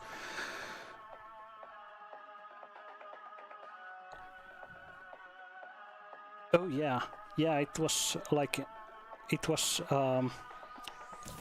like they had to redo the entire movie, and it came out really late. It cost like a ton, and it didn't make almost any money, and it was like, it's one of those movies when you watch it in Blu-ray it looks even worse because of the resolution. But yeah, I ended up downloading the models for that, but they're in they're made with Lightwave, and the free like importing add-on that Blender has for importing Lightwave objects doesn't work with them that well. So I gotta wait until I find someone who has that, and then I can like I can do something silly with them. Think about the BRC avatars you could have. My girlfriend even said like, hey, imagine you could make something that looks better. And it's kind of like this sobering thought, wait, maybe I could, but do I want to? But yeah, that movie is a whole experience. It's wonderful. It's the Neil Breen of animated movies, but Neil Breen is actually good compared.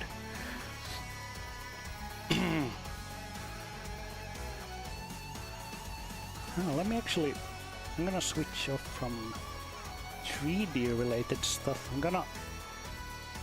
I think I'm gonna have a little bit of if that doesn't bother, let me switch. Yeah, like I want one of those old workstations that you could render back in the day. Just how like some SGI workstations looked. That's just perfect. Let me see if I can get this.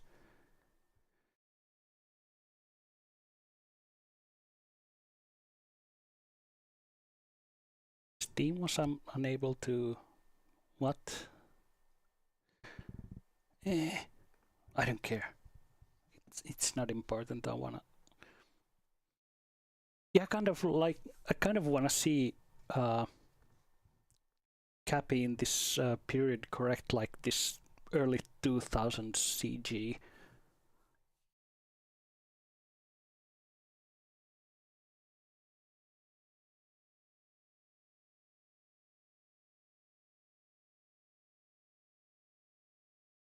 Let's see if I can get this.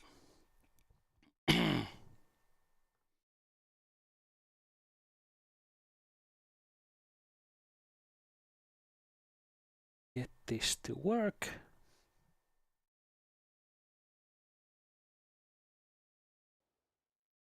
There we go. I'm gonna have some of my crack for today because it's fun to talk about stuff on the side. Also, it's funny that this is a really nostalgic game for, like, if you ask any Finnish people, they will mention the game Liero, which is like a spiritual this is like a spiritual successor to that game. I really love this.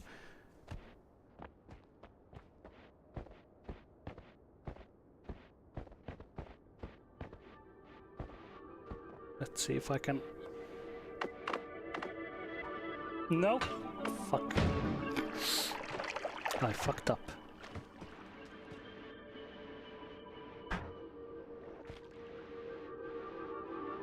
I've got like the slowest wand imaginable. I just wanna see if I can make some.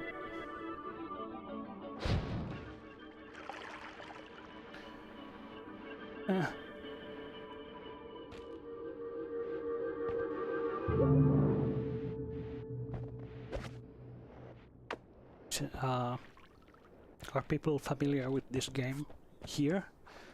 It's I think closest related is something a little bit like Binding of Isaac, but a little bit different with physics. It's kinda fun and hilarious at times, but also really unforgiving, and I suck at it because I haven't played it much. I'm just gonna.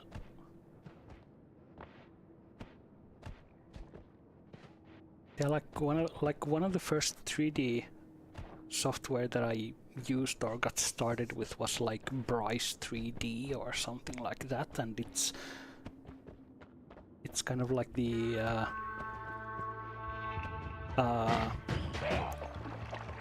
2000s vaporwave visuals like the stereotypical. I don't know what. Oh yeah, I don't have my potion anymore because I screwed up. Shit.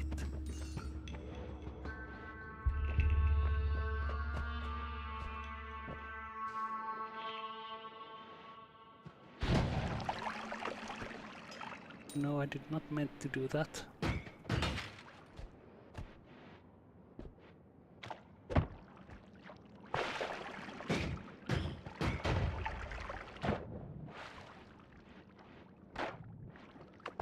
But yeah, kind of the thing with this is like there's a lot of simulation happening with liquids and that kind of stuff, and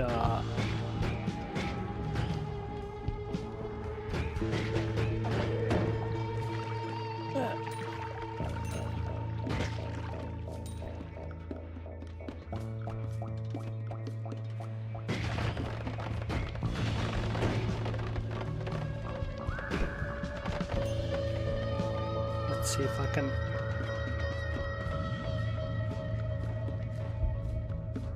But it's also a really open-ended game in that sense. That if you like exploring, then hell yeah.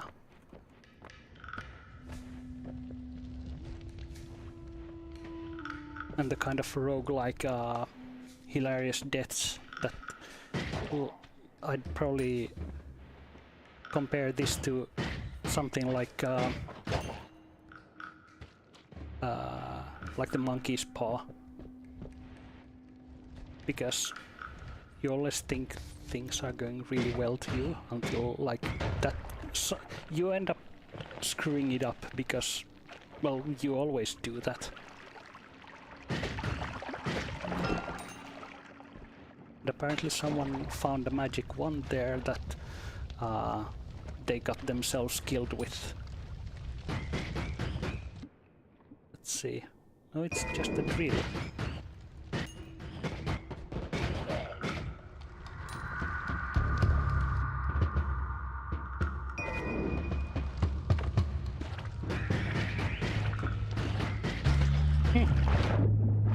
No, I do not want to take a swim in the toxic sludge. Thank you.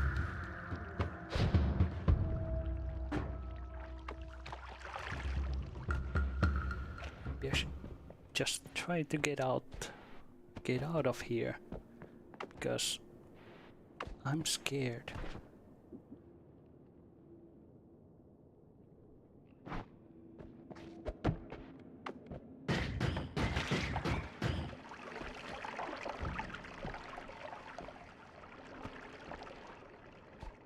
Ah.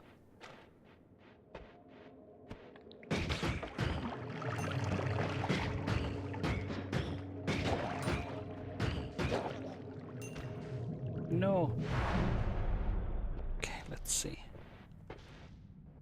I'm probably not going to get really that far in this, but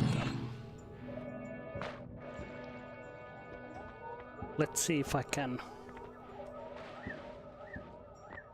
Yes, my favorite magical spell is the chainsaw.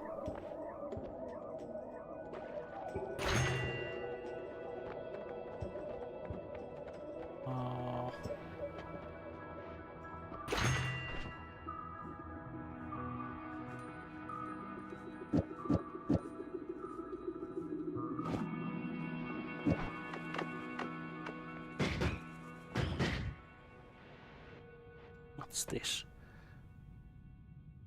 Explosion. Well, that never fires back.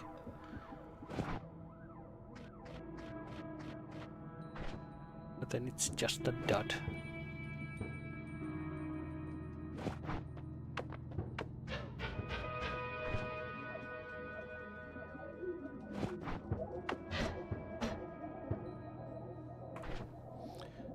It's kind of like experimenting what kind of sticks and what doesn't.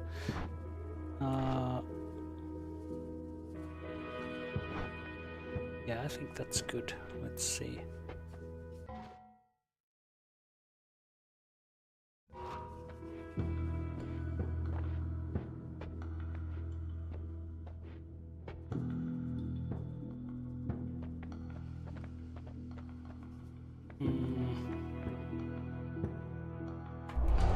Yes, I would like revenge bullets, please.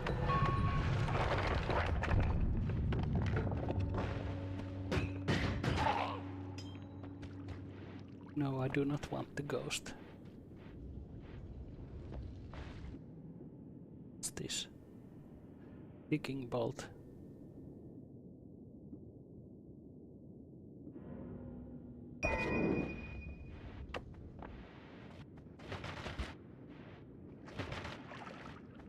Why is this shooting water?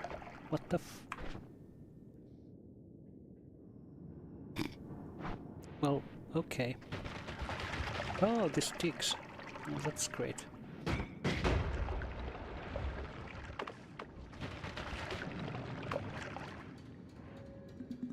Kind of have to purify yourself with something if you get poisoned and that kind of stuff, or get lit on fire, because yes, that kind of happens too.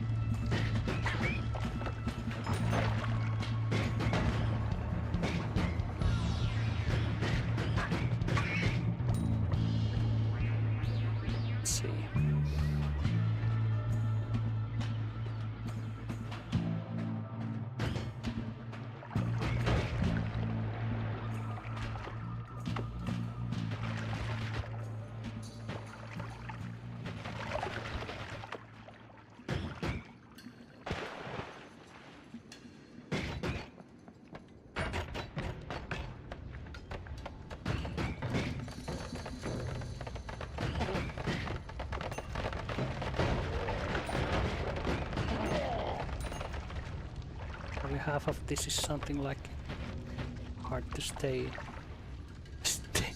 around with, like, to understand what the hell is going on, because yeah.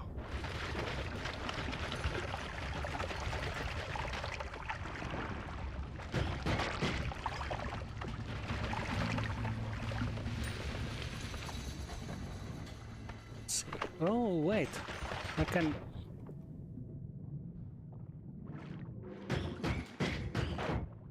Who this?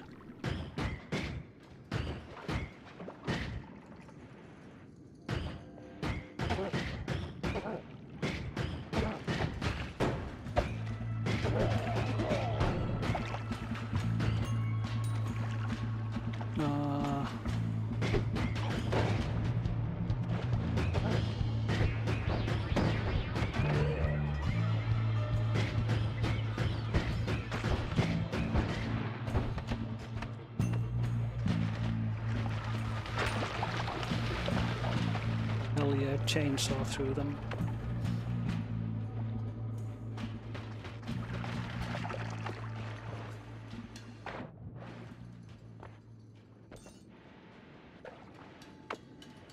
Let's see. This is also like one of those strangely rewarding games where your games can take like a really short time, or they can or they can take a long time, and I almost died there in lava.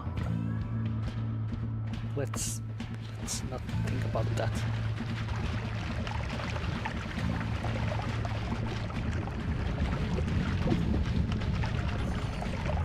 I'll just collect anything I can and then get out, because I don't want to die.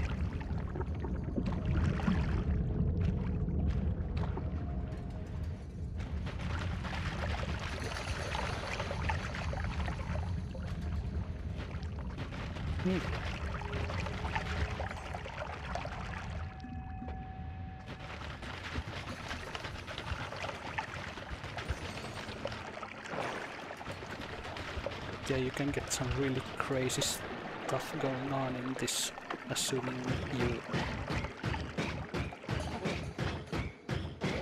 you survive that long. Let's hope I do.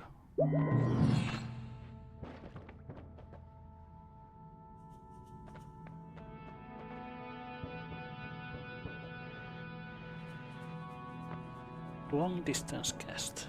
Okay.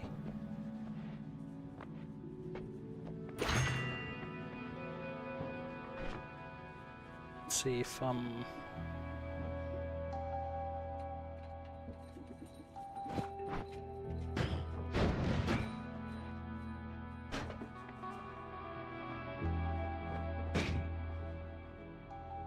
Oh yeah, that kinda sucks.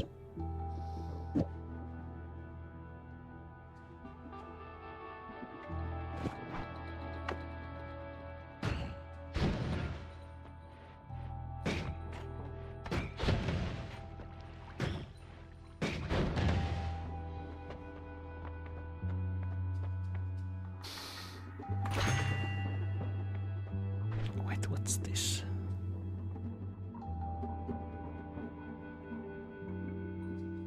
Yeah, no. It'll take a while still, but oh,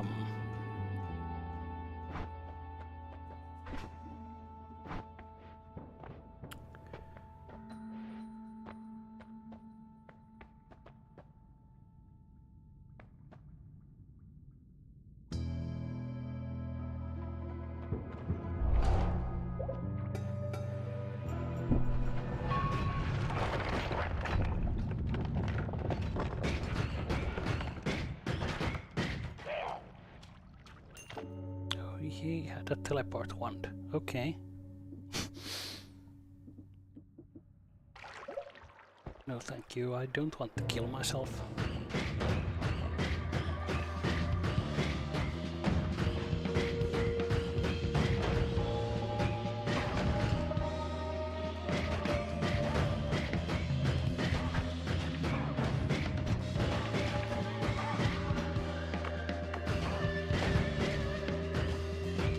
Come on.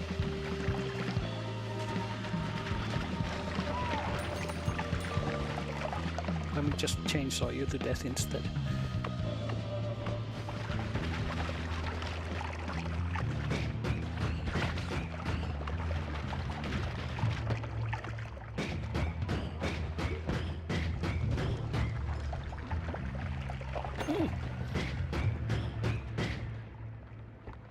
No, I'm going to regret a lot of choices here soon.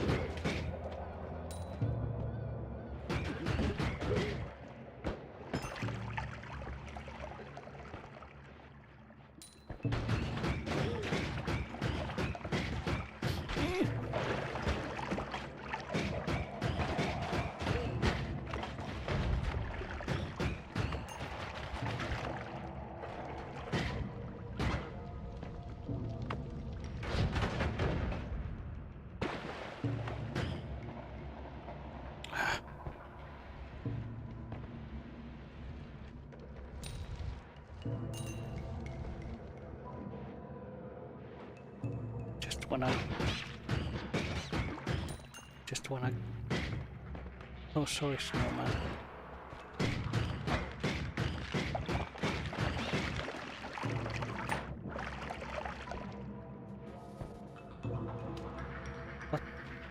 What the f... Just flew past there? Okay.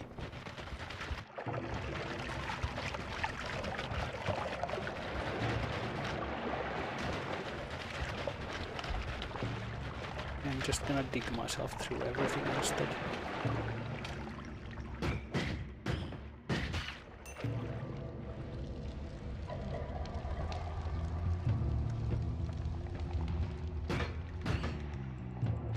I'm gonna leave those be.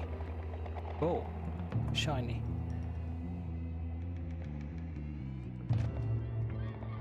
Wait. Wait.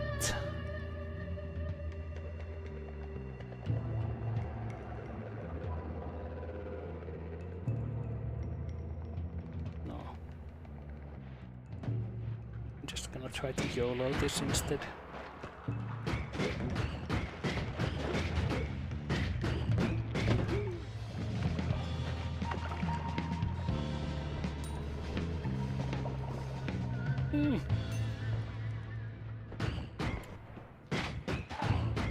Don't shoot me.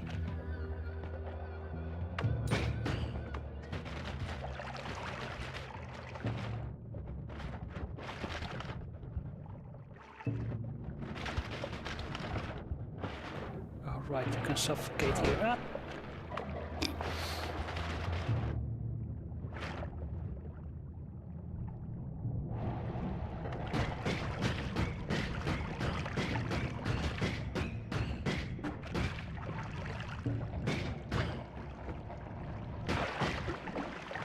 Get away. Let me eat your blood instead.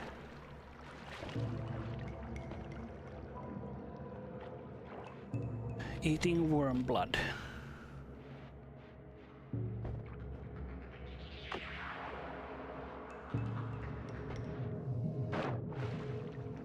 Looks like someone died here instead.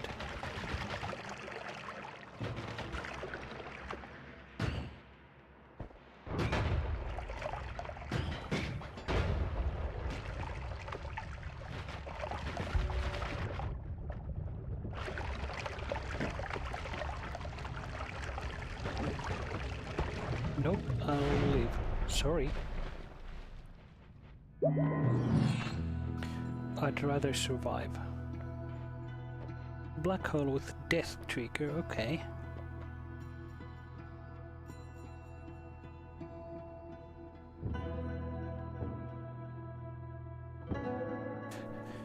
Yeah, like, funny thing is that you mentioned like a 486, because I remember like back in the day we used to have a couple of games that were like this, and they kind of were an inspiration to this one as well.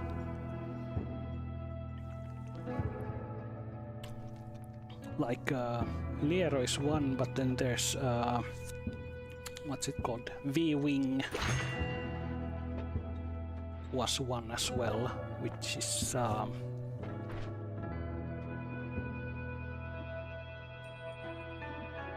on.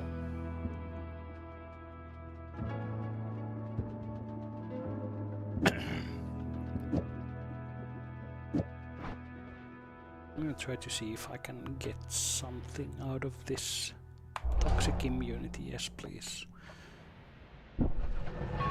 Like there were a couple of like hot seatable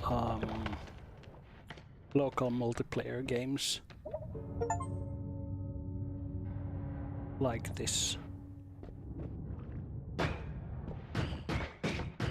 Oh shit. This is where I'm gonna die.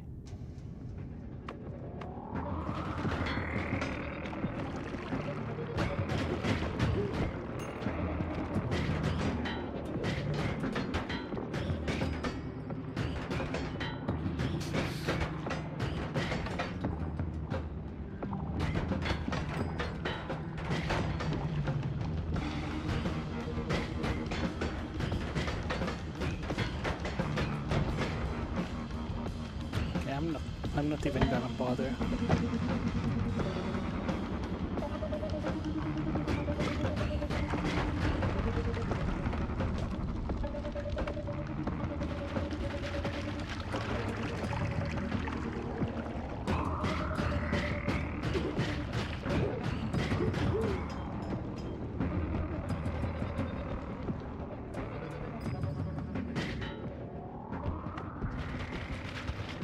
Oh shit, I can't dig through that.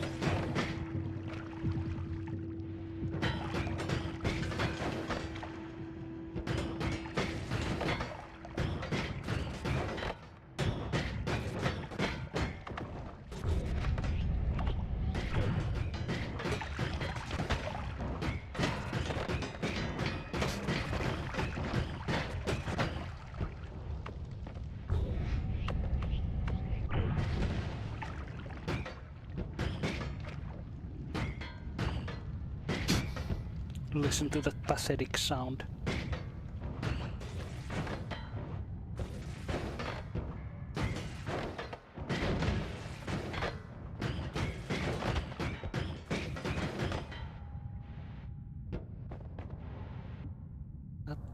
What's this?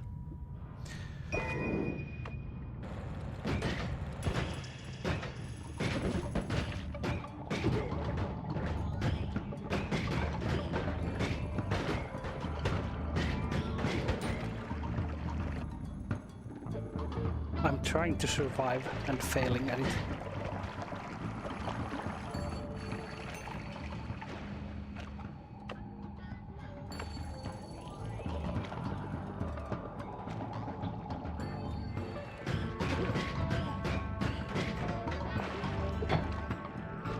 Just kick.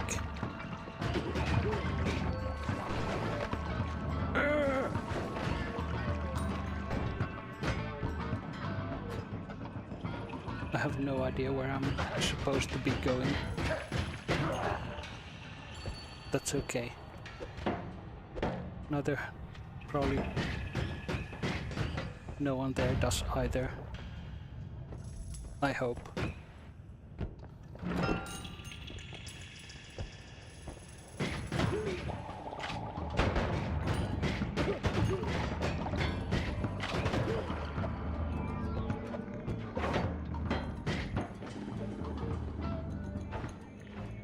I'm gonna die, aren't I? Yeah, probably.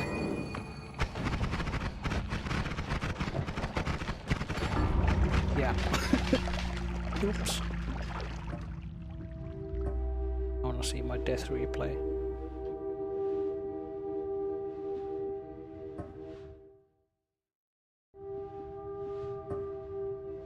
Saving. Best part is saving it as a GIF. I'll try one more of these. Because I'm noticing it's starting to get late for me. It's almost 2 AM here, so probably should be thinking about tomorrow, but that's in a little bit.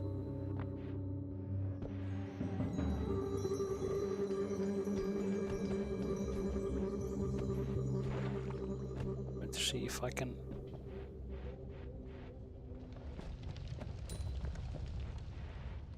do something silly instead.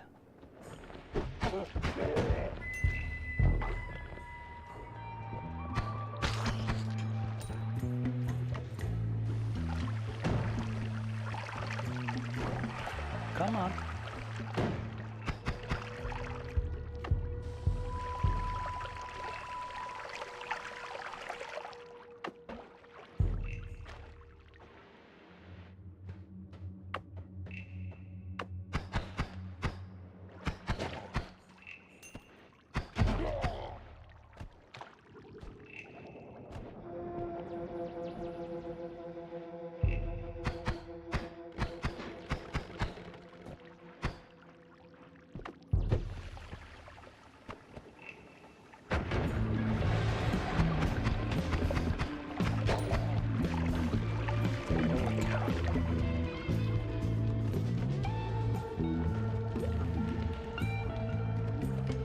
Yeah, it's worth trying out. It's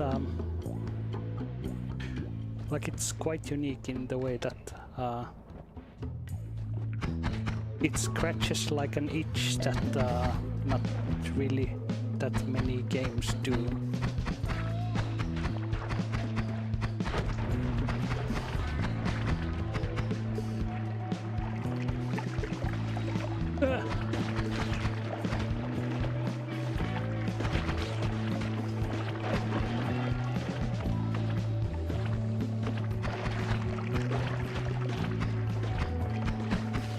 Ouch.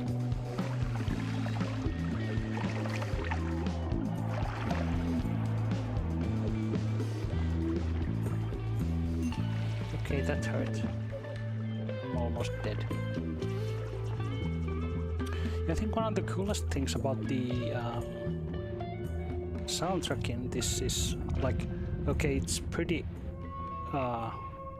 unconventional from what you might imagine, but it's also quite quite dynamic as well, in that it's kind of depending on your gameplay.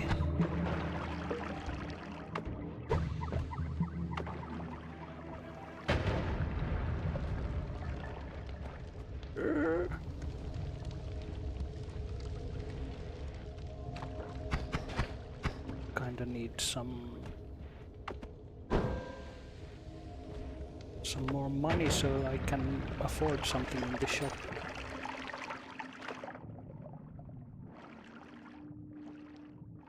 Let's see if I can survive it or if I'll just...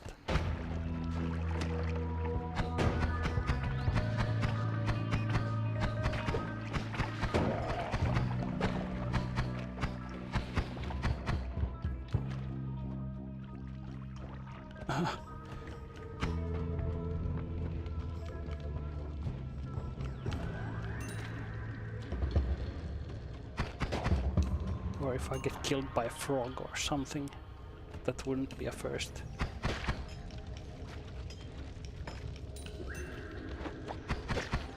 Or a spider.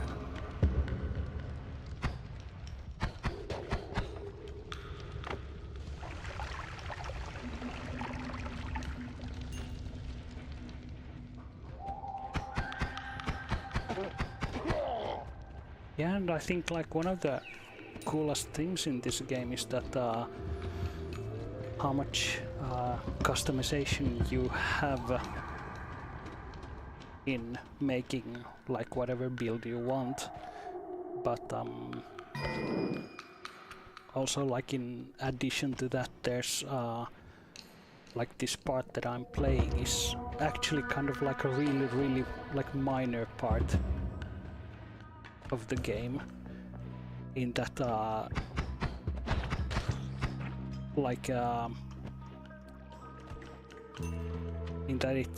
there's like a whole big open world that like it's kind of optional for you to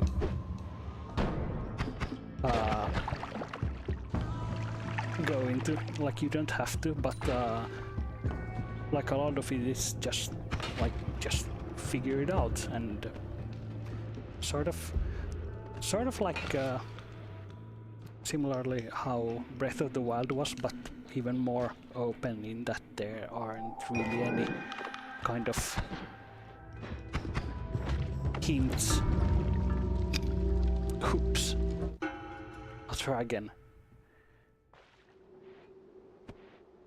I hope I can...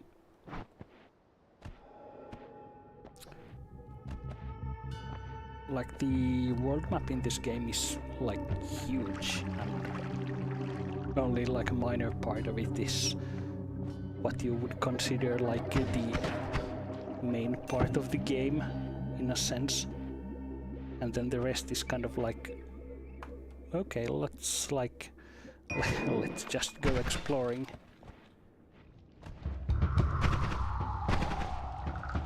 I'm gonna hope I get something a little bit better, because my aim is quite shite.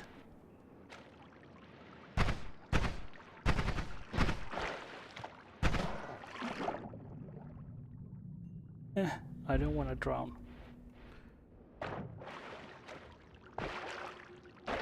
But yes, it's also very satisfying when you kind of succeed, if you succeed.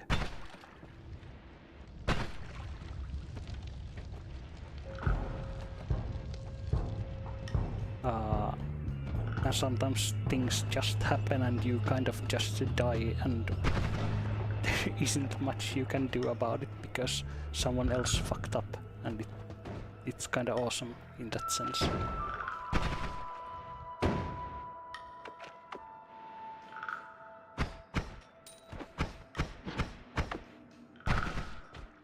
Oh.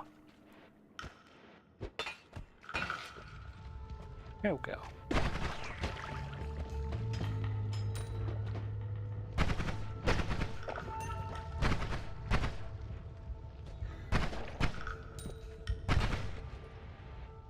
You can sort of do things like you can burn things down, or you can use the physics to your advantage, or like there's quite a lot of things you can in that sense do, and then you end up building kind of like spells to yourself, and then finding out that, oh shite, you're gonna die, you're gonna die because of that, because there's always like the monkey's paw kind of thing with it, like saw blades is one.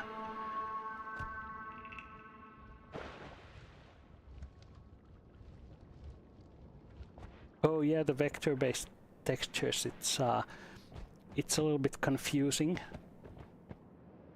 in a sense that it's an RGB image where each color kind of encodes like a direction. But at first, like I had the same thing, like, oh sure, I can use an SVG or something, but yeah, it didn't it didn't work.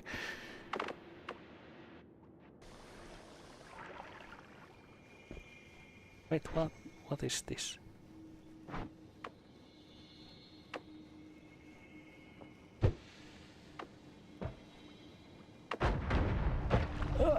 No.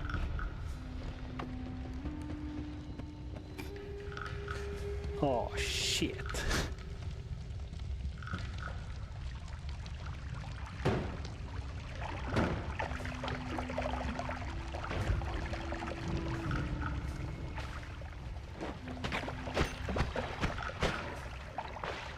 Well, that kind of turned out like ass,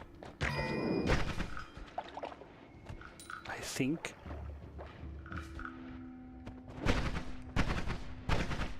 And in the process I murdered a spider family. Sorry.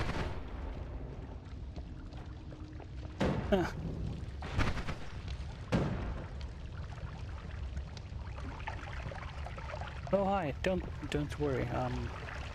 I might be ending soonish since it's around 2 AM, but I don't think this will be the last one either.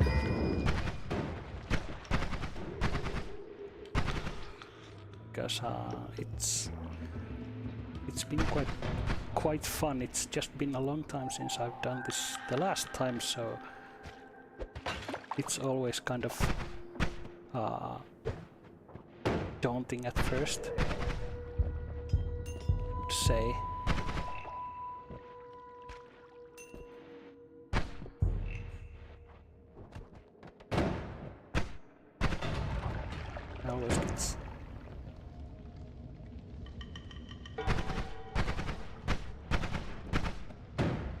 I always get scared when things just explode.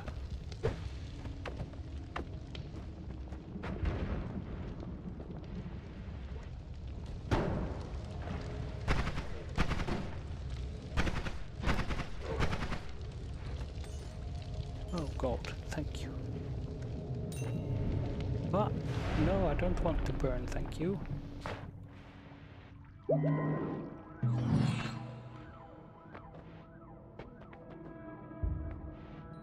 See if I have something.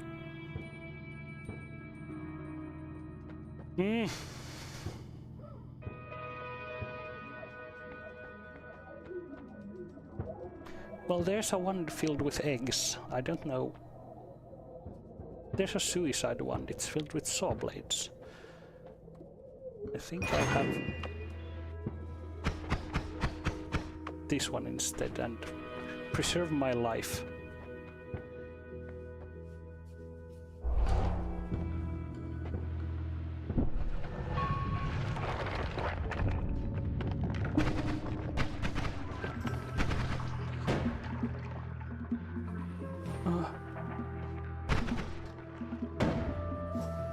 Yeah, sure, no, like tweets and their visibility, especially if there's like a link to something that's outside of Twitter, is kind of ass right now. Oh yeah, sorry, I had due to everything I had kind of dropped the ball on that one. I'll get back to you after after this one.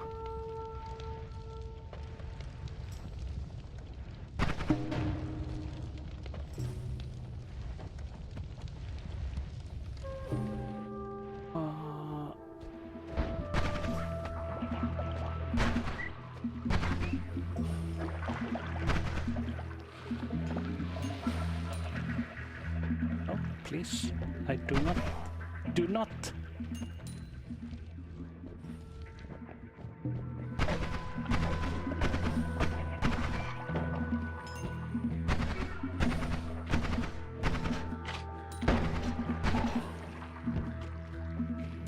I don't want to say maybe there's a potential to be able to progress somewhere with this, but maybe there's potential to progress with this.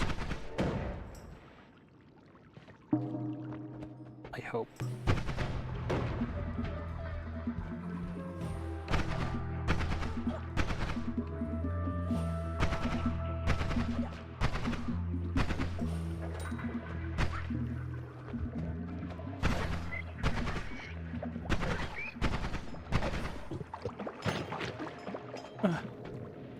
There's quite a lot of things happening here, and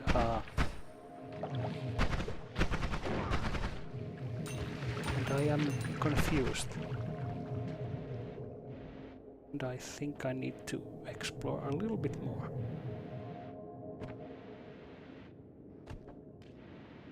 Because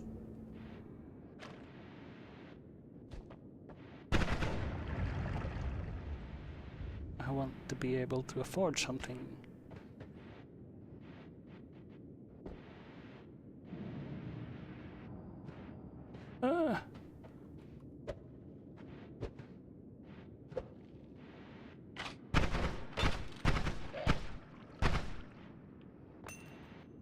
What's this? Always shiny. Unstable crystal.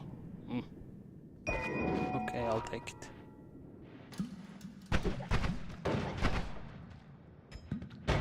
Ouch.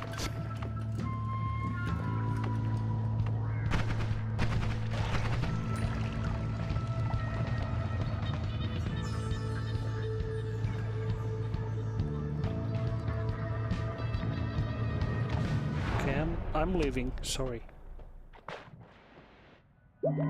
I got the hint.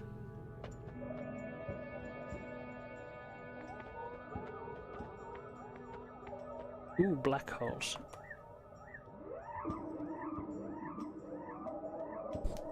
No. No. Chainsaw. A lit up rock. Okay.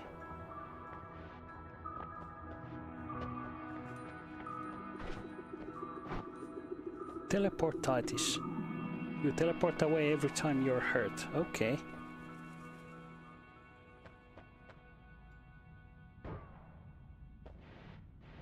No, I think I'll... Exploding corpses.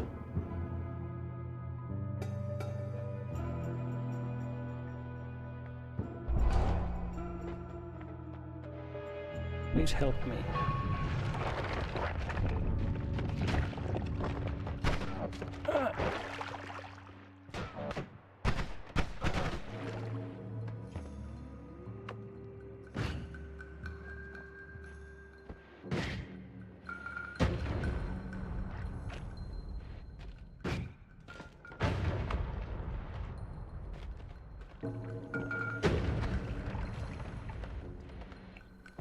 I'm scared. There's so many exploding things and I don't understand.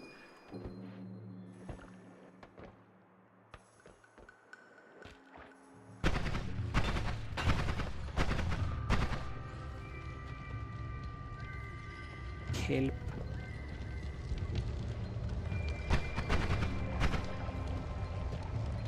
I want to get out of here.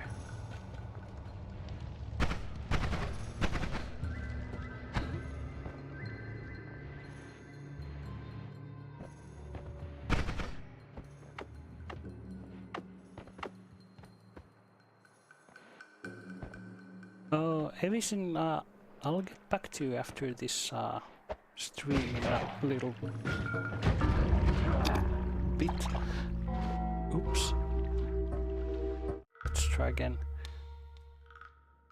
So I can sit down with it with thoughts. But I'm sure we can figure out something.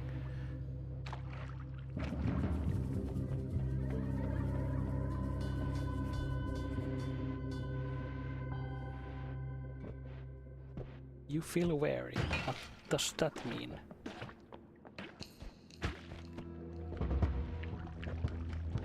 Why do I feel wary?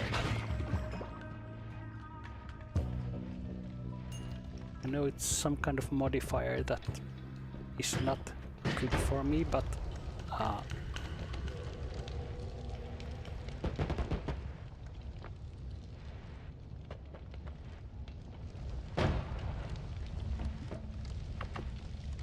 swamp potion.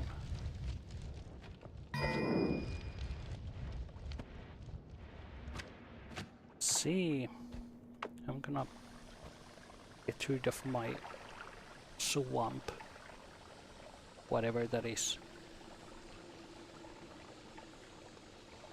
Oh yeah, spelunking. It's wasn't it the one that got the second like the sequel just some while ago, probably some years ago at this point, but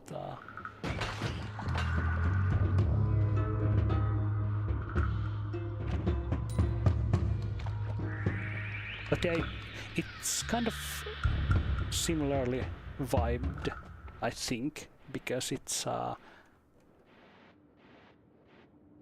to the point of exploration and ridiculous traps and ouch, that's that sort of stuff.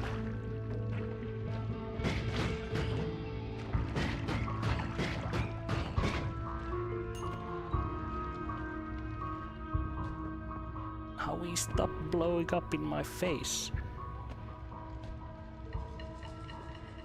Yeah, I should really try that, because it's like I've seen it, like I've watched a lot of people play it, and it looks really good. And like I know I would love it.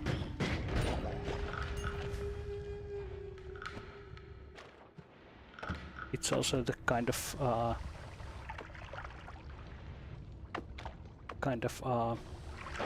you get mad at your own mistakes for a little while and then kind of start laughing at it, how ridiculous it is.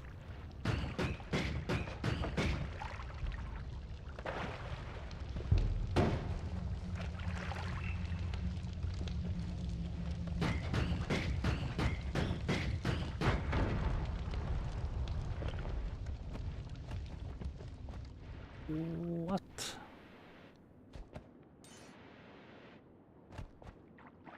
But yeah, like this, the world map in this game is like huge,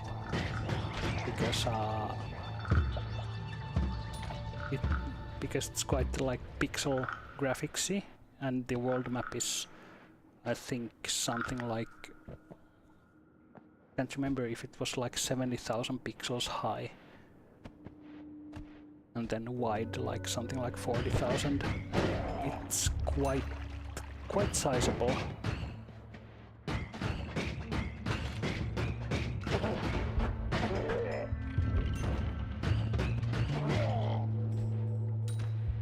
Wait, do I have some kind of perk so that I can see here? Because usually you can't see.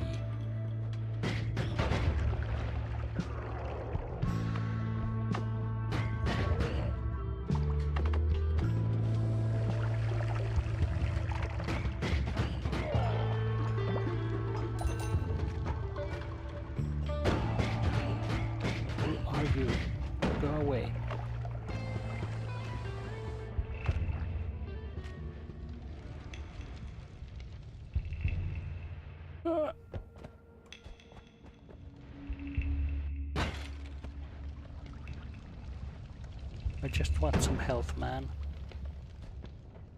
It's not any more complicated than that. Please. Please give me.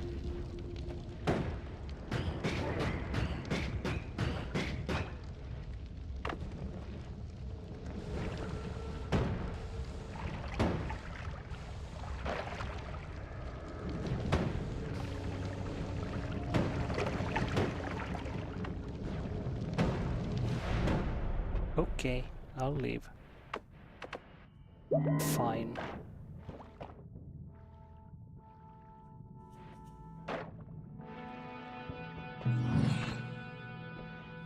Okay, what do we have? Chainsaw. Hollow egg.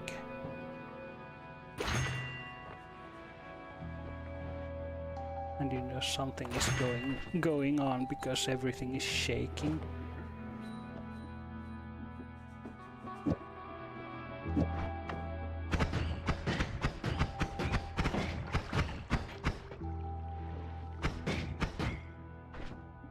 I guess. Heavy spread. No, I do not. I do not want.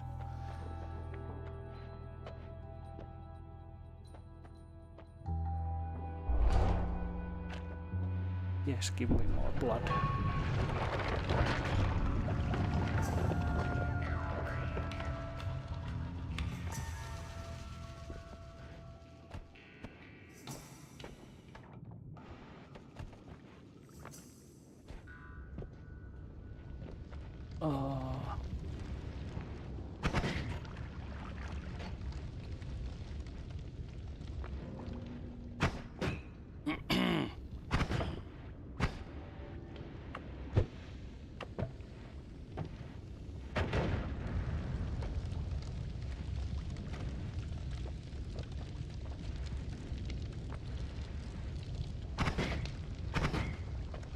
Give me.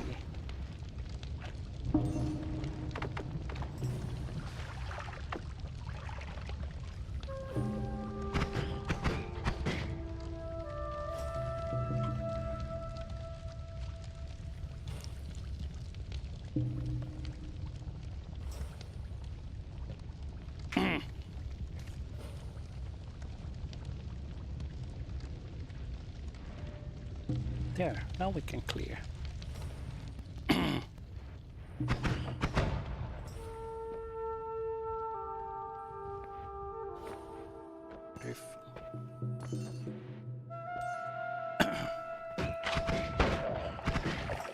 Oops. Okay, they really meant more blood. Because that was kind of ridiculous.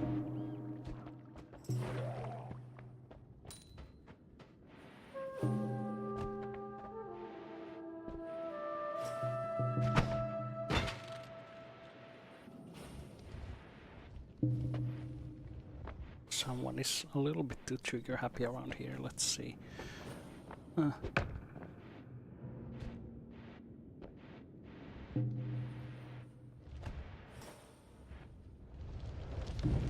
No, I do not want to be on fire.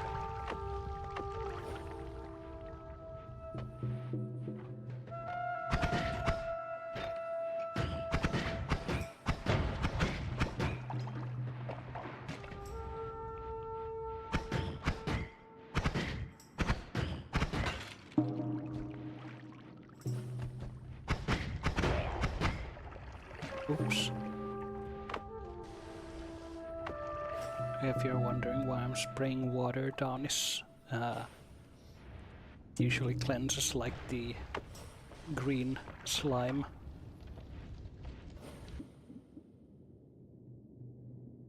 Wait, nothing can go wrong with this.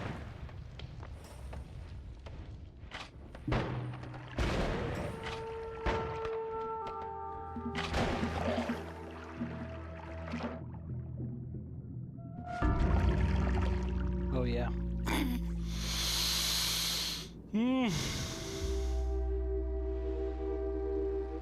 Yeah, don't go with an electric wand in the water, fellas. The more you learn. I'm gonna try one more. Just one more.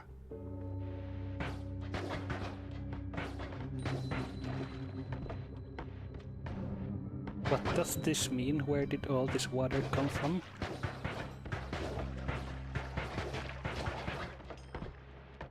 Should I be scared?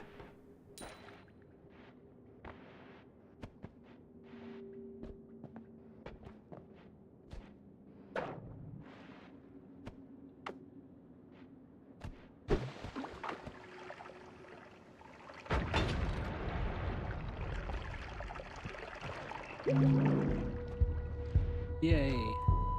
I get health.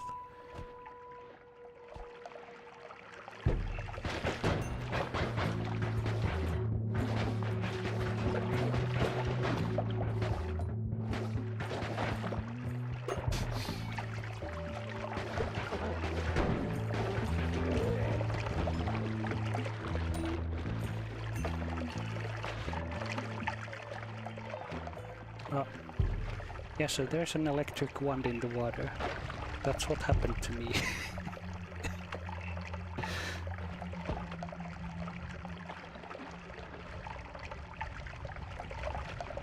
Let's see if like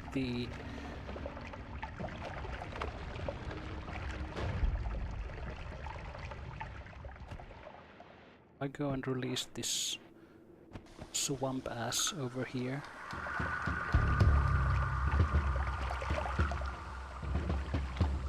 I want pure water, thank you.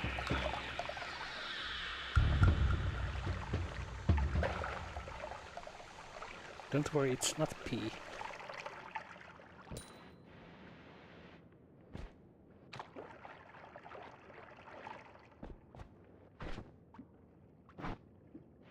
%, swamp and 3% water. I want water, damn it.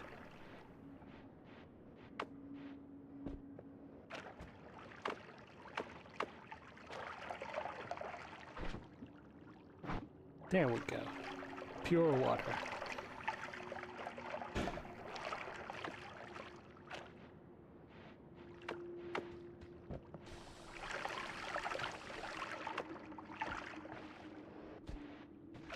Now how can I...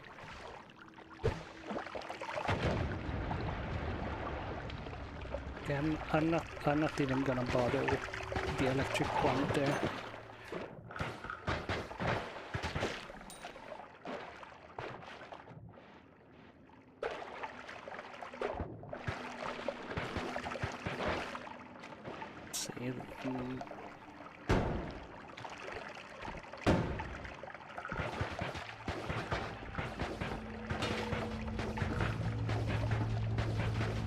That.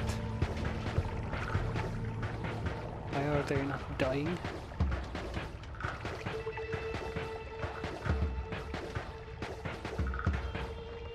Please die.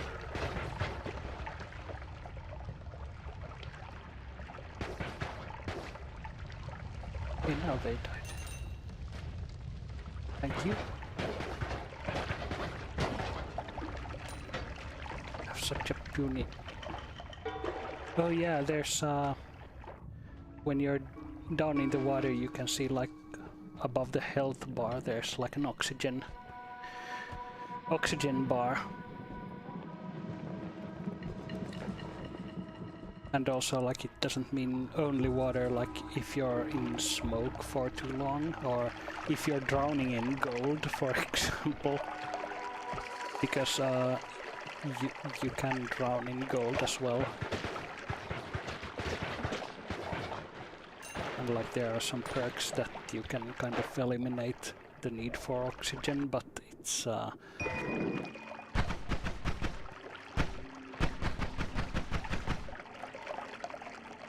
who's there?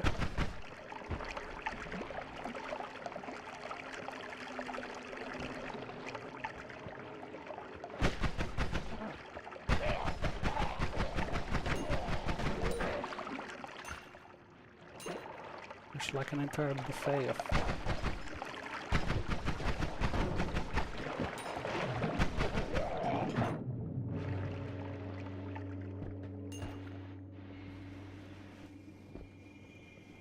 ambrosia. Yes, please give it to me. I want a whole tub of that. Something that you can sort of make yourself invisible or invincible. There's...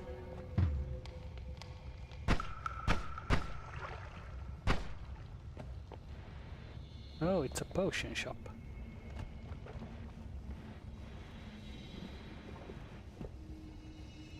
A berserk curse affects you. Whiskey potion.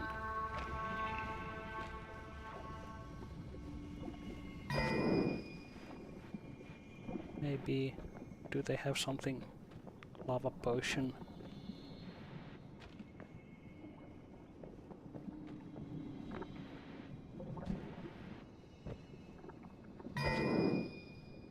Maybe I'll just have that.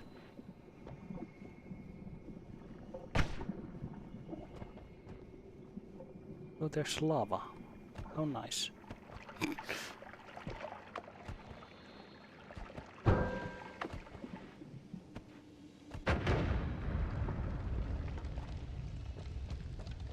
Yeah, like there's a lot of almost hilarious things that you can drown in this game, and it's like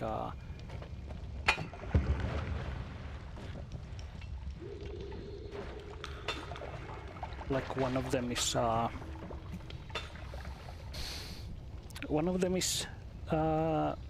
if you eat enough mushrooms, it'll end up changing, like you'll end up tripping and it'll change some random material into something else, and sometimes water turns into pee, for instance. Or it might turn into beer, or milk, or lava, or that kind of stuff. It's kind of... doesn't look very inviting.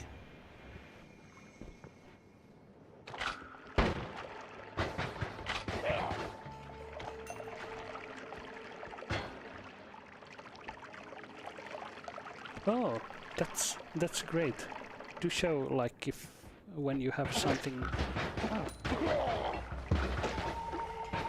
something to show for it, it's I'd love to see.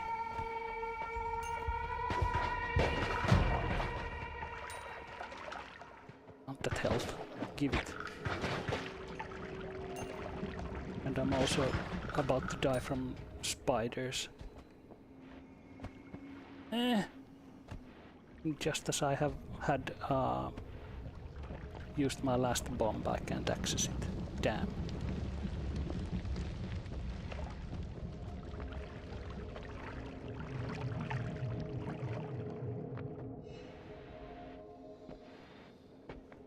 Oh well. I'm just gonna go. I wanna survive instead.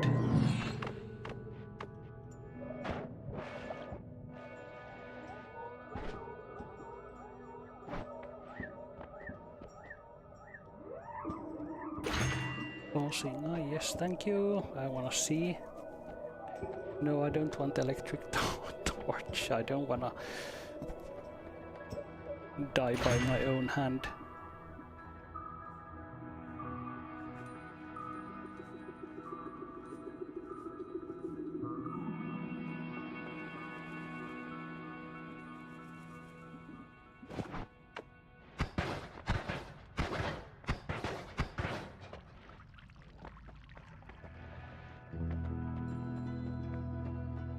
What's this? Oil cloud? No.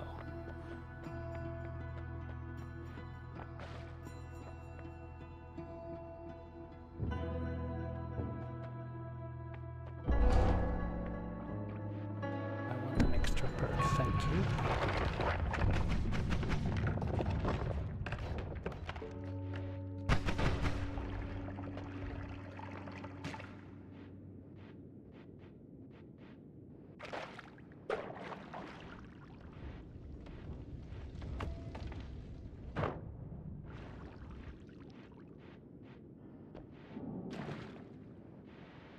Hey man, welcome.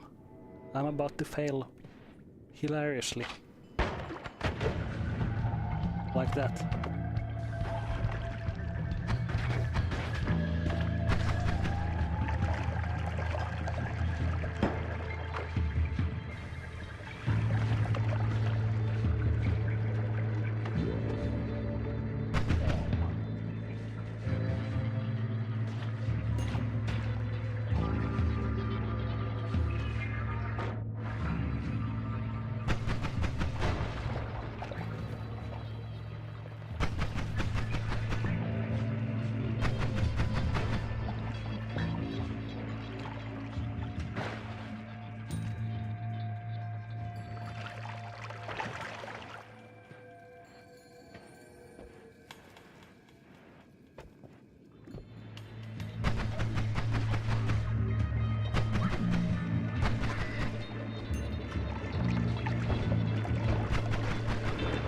No. I'm still kind of trying to figure out how this entire thing works. Turns out watching people play doesn't translate into knowing how to play for some weird reason.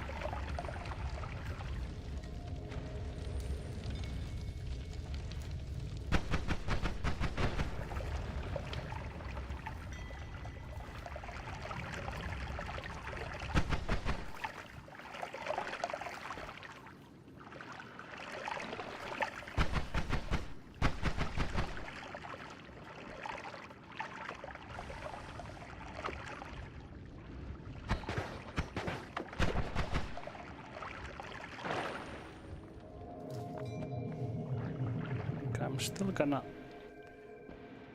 do the miserable thing and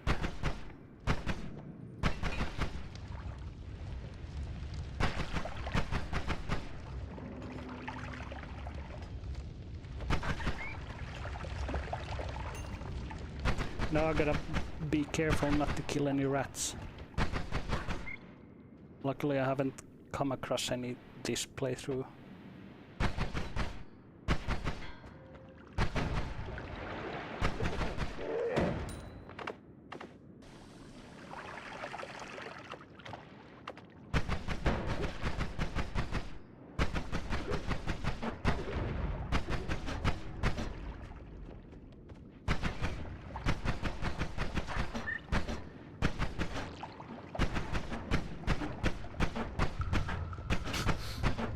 It's like I'm playing Quake 3.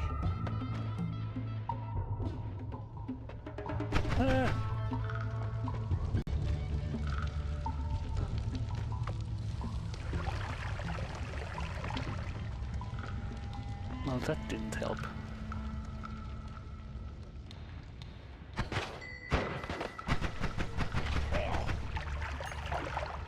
That in fact made it just worse.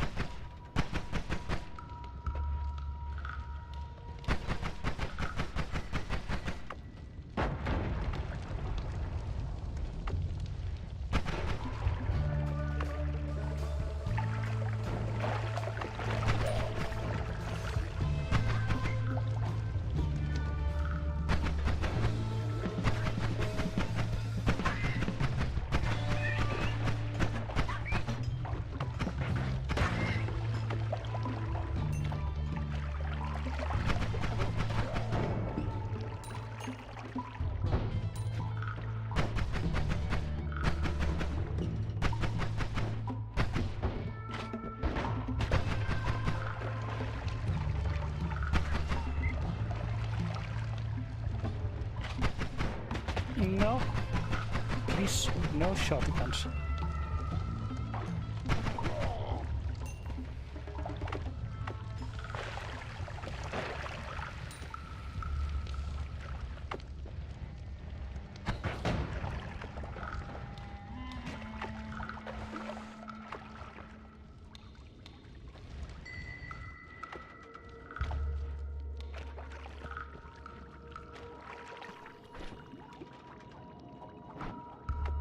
Oil and toxic sludge, thank you.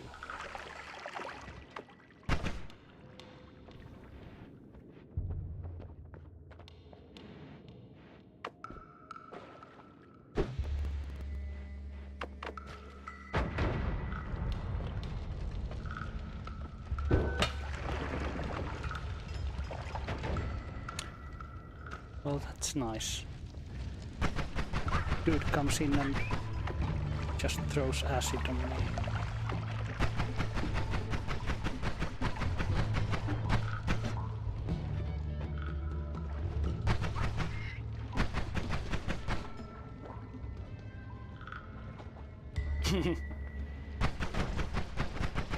Yeah, they're a little bit different here. What are you?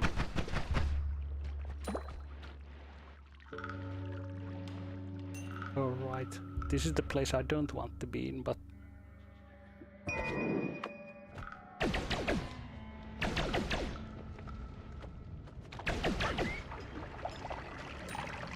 Yes, thank you.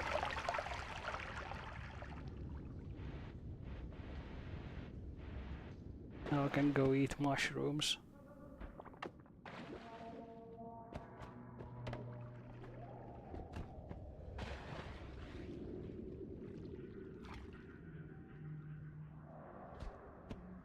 Let's see.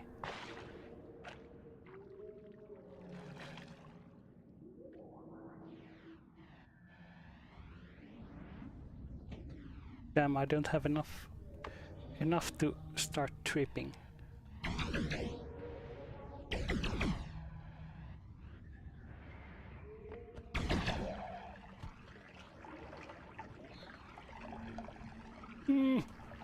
Let me in.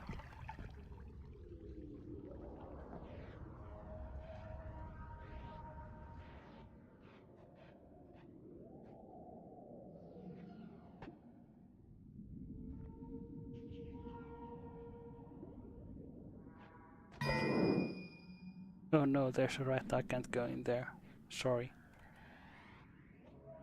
I'll just eat some mysterious mushrooms instead.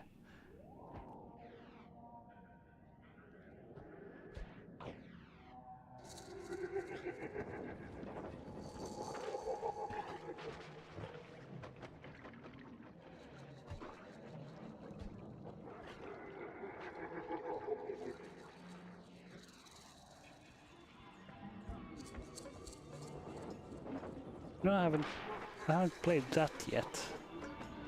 Although, is it only for Switch 2?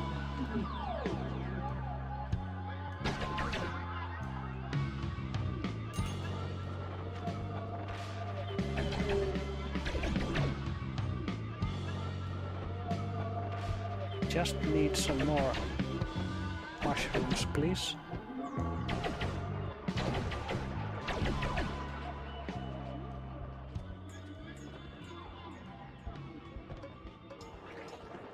No, I don't want to eat the corpses, please. Just the mushrooms.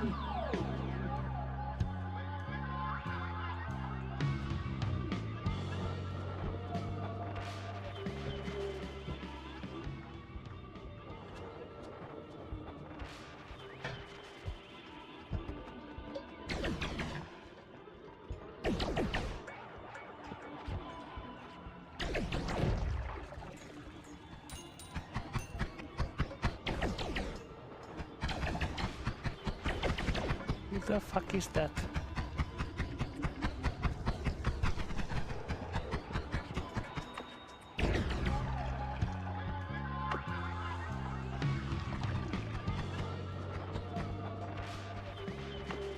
Some yummy mushrooms above that I really want, but I don't know if I can get them.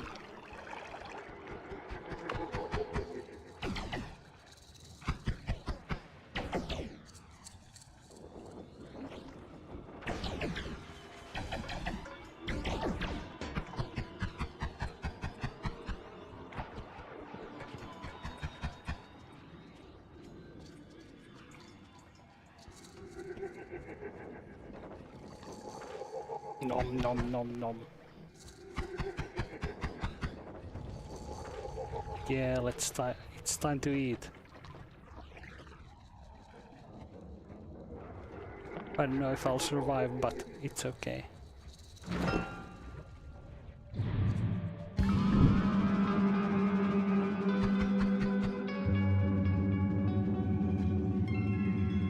reality is shaken. Okay then.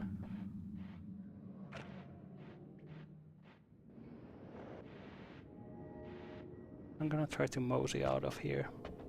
Preferably alive.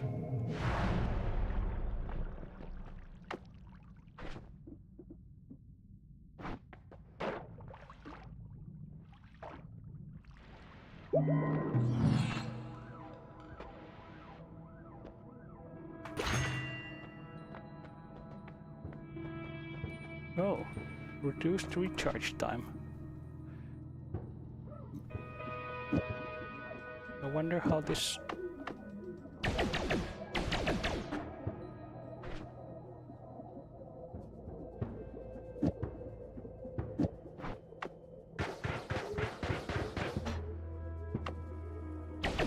Cool.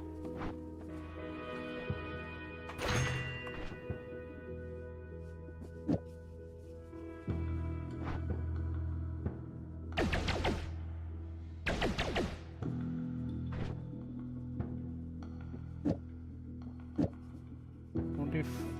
Can I do something silly with this? Probably, yeah.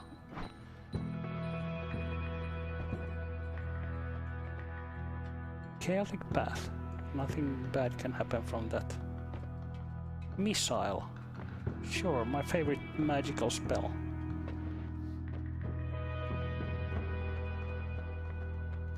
Tinker with wands everywhere. Thank you.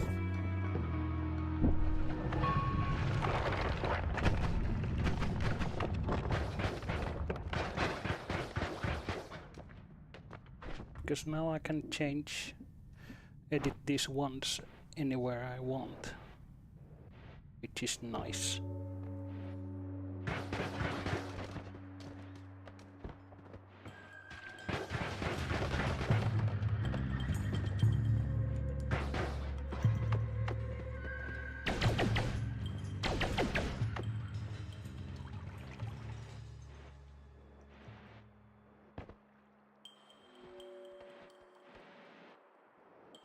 Yeah, like it's pretty insane what you can start to do with all these ones here. And it's kind of cool because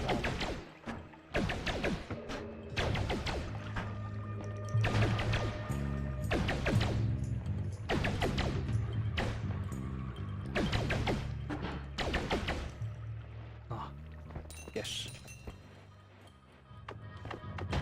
Ouch! Stop!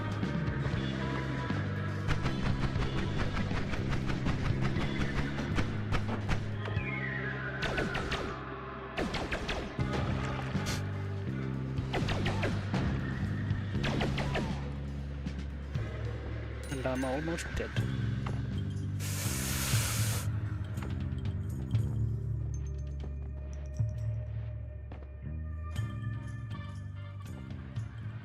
Yeah, no! I've been meaning to... Why are you eating your friend? I've been meaning to... check Metroid Prime out.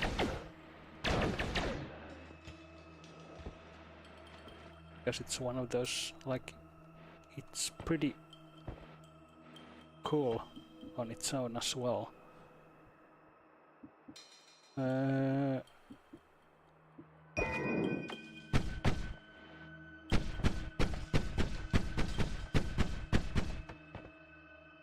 Is it a shuffle? Wait. Yes. Was this a shuffle? No. Actually, I'm just gonna take all these. Switch.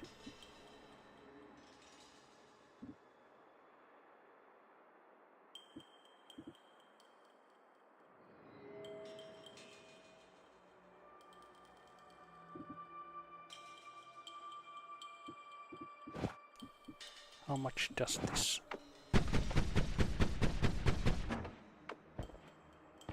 Well, let's see. That can't be that bad.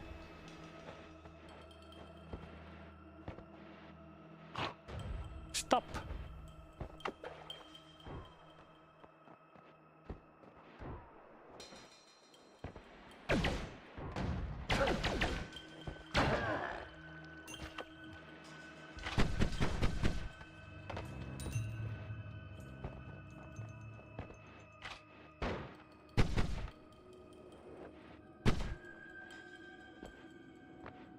I wonder if I can get out of here. Yeah, I can.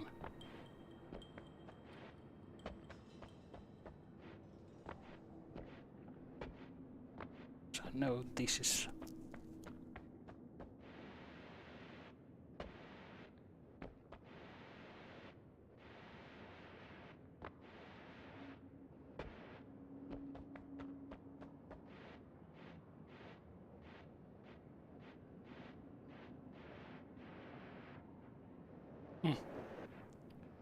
Too early.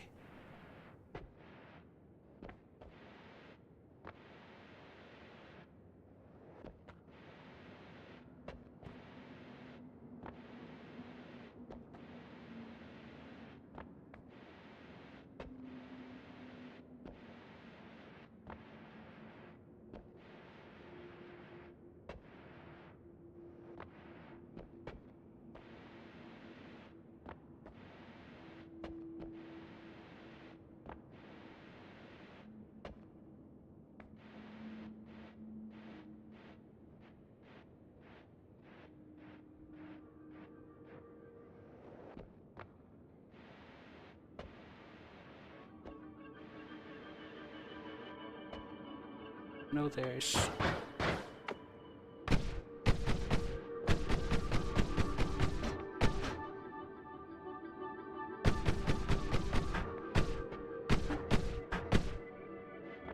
I want my nukes.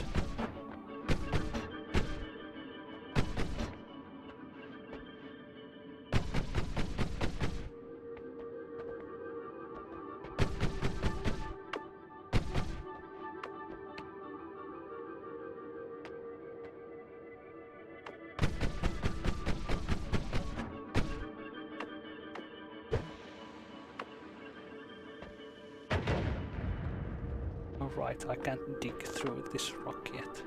Fuck.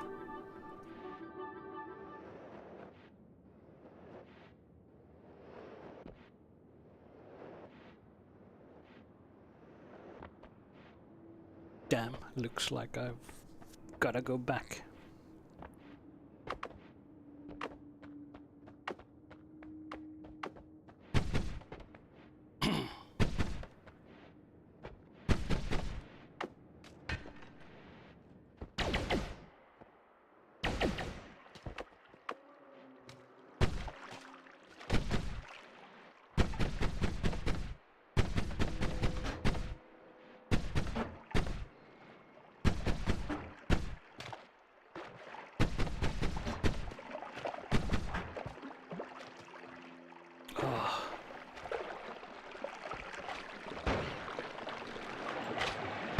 Who is shooting rats here? Stop it.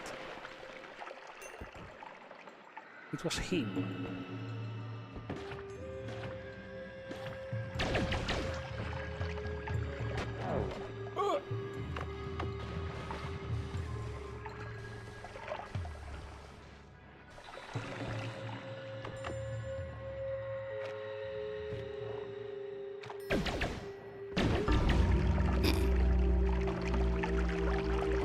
I'm gonna try one more. Because of course. I need to. Right, I can't. I can't climb the mountain either. I can just keep the mine cart. Whee! Let's go.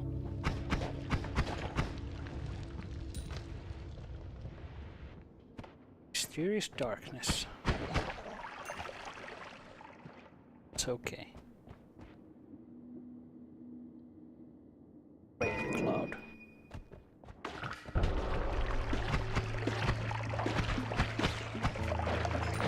Hell yeah. Let's get some rain.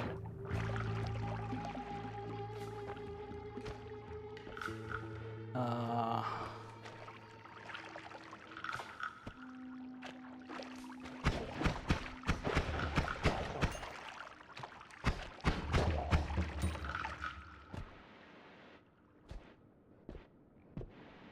see if I can do a little speed run of this. Stop it! Why are you biting me?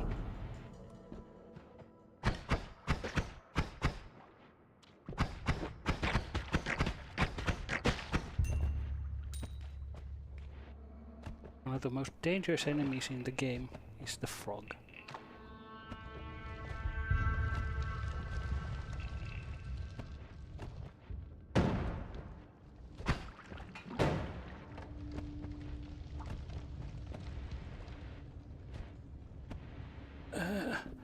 Okay. Let's go.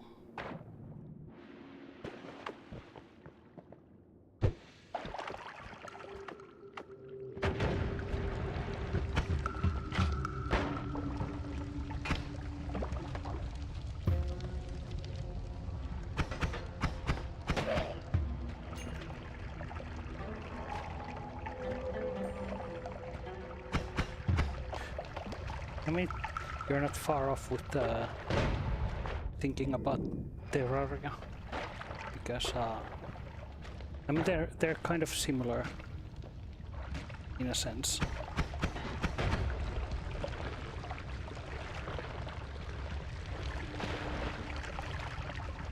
Kind of maybe a little bit different type of mechanics, but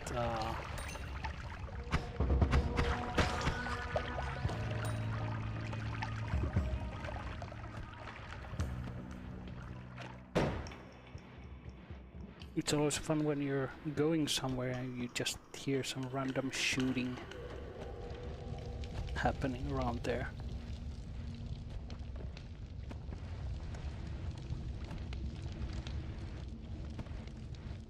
Look man, I just want a wand. Give me a wand.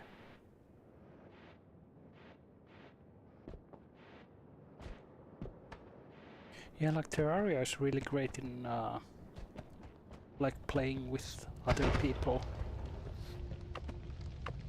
especially. Same with Stardew. Like Stardew Valley is, I mean, it's fun on your own as well, but it's really fun played like cooperatively.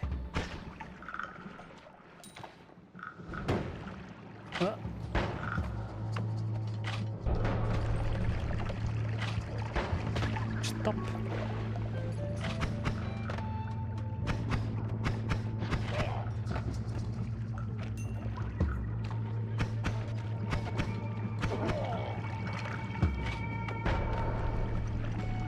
Stop shooting me.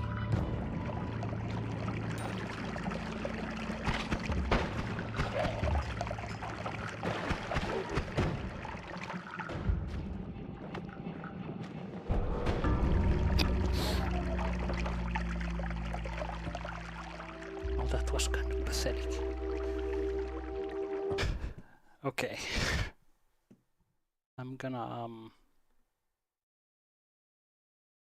well, I have this open here.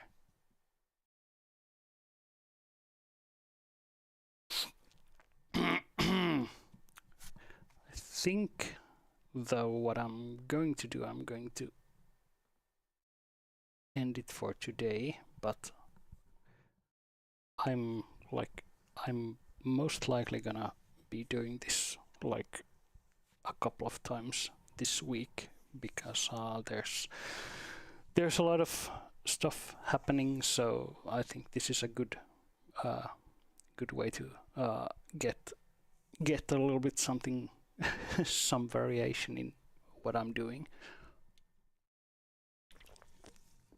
But I think it's been quite fun so far. I didn't expect it to go for, wait, how long has it been? 4 hours. Oh shit. That's pretty well.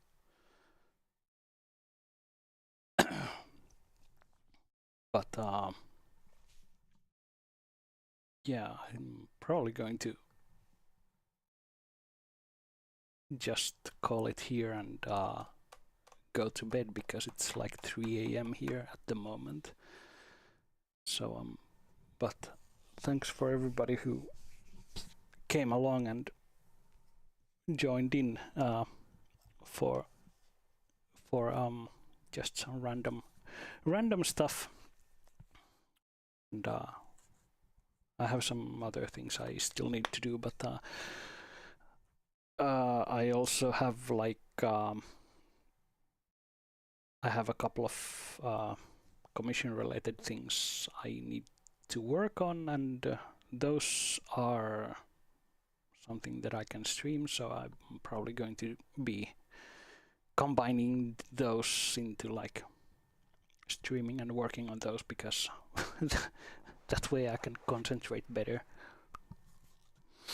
But yeah, like I'm currently kind of sitting in between projects, so I don't have like the usual you need to get up at 9 to go to work. So let's hope I can find that soon, and so I can I can get some structure back here. But this was really fun. I liked it, and thanks for everybody who came around. Yeah, I'm gonna probably head to sleep after this, and then probably doing this. I don't know if tomorrow, but like on Thursday or Friday, Thursday and or Friday, it'll be fun. But yeah. But hey, thanks to everybody who came, and have a nice rest of your day. No, I will not go to bed. Never. No. But yeah. I'm gonna head over there now, so thanks to y'all and see you later.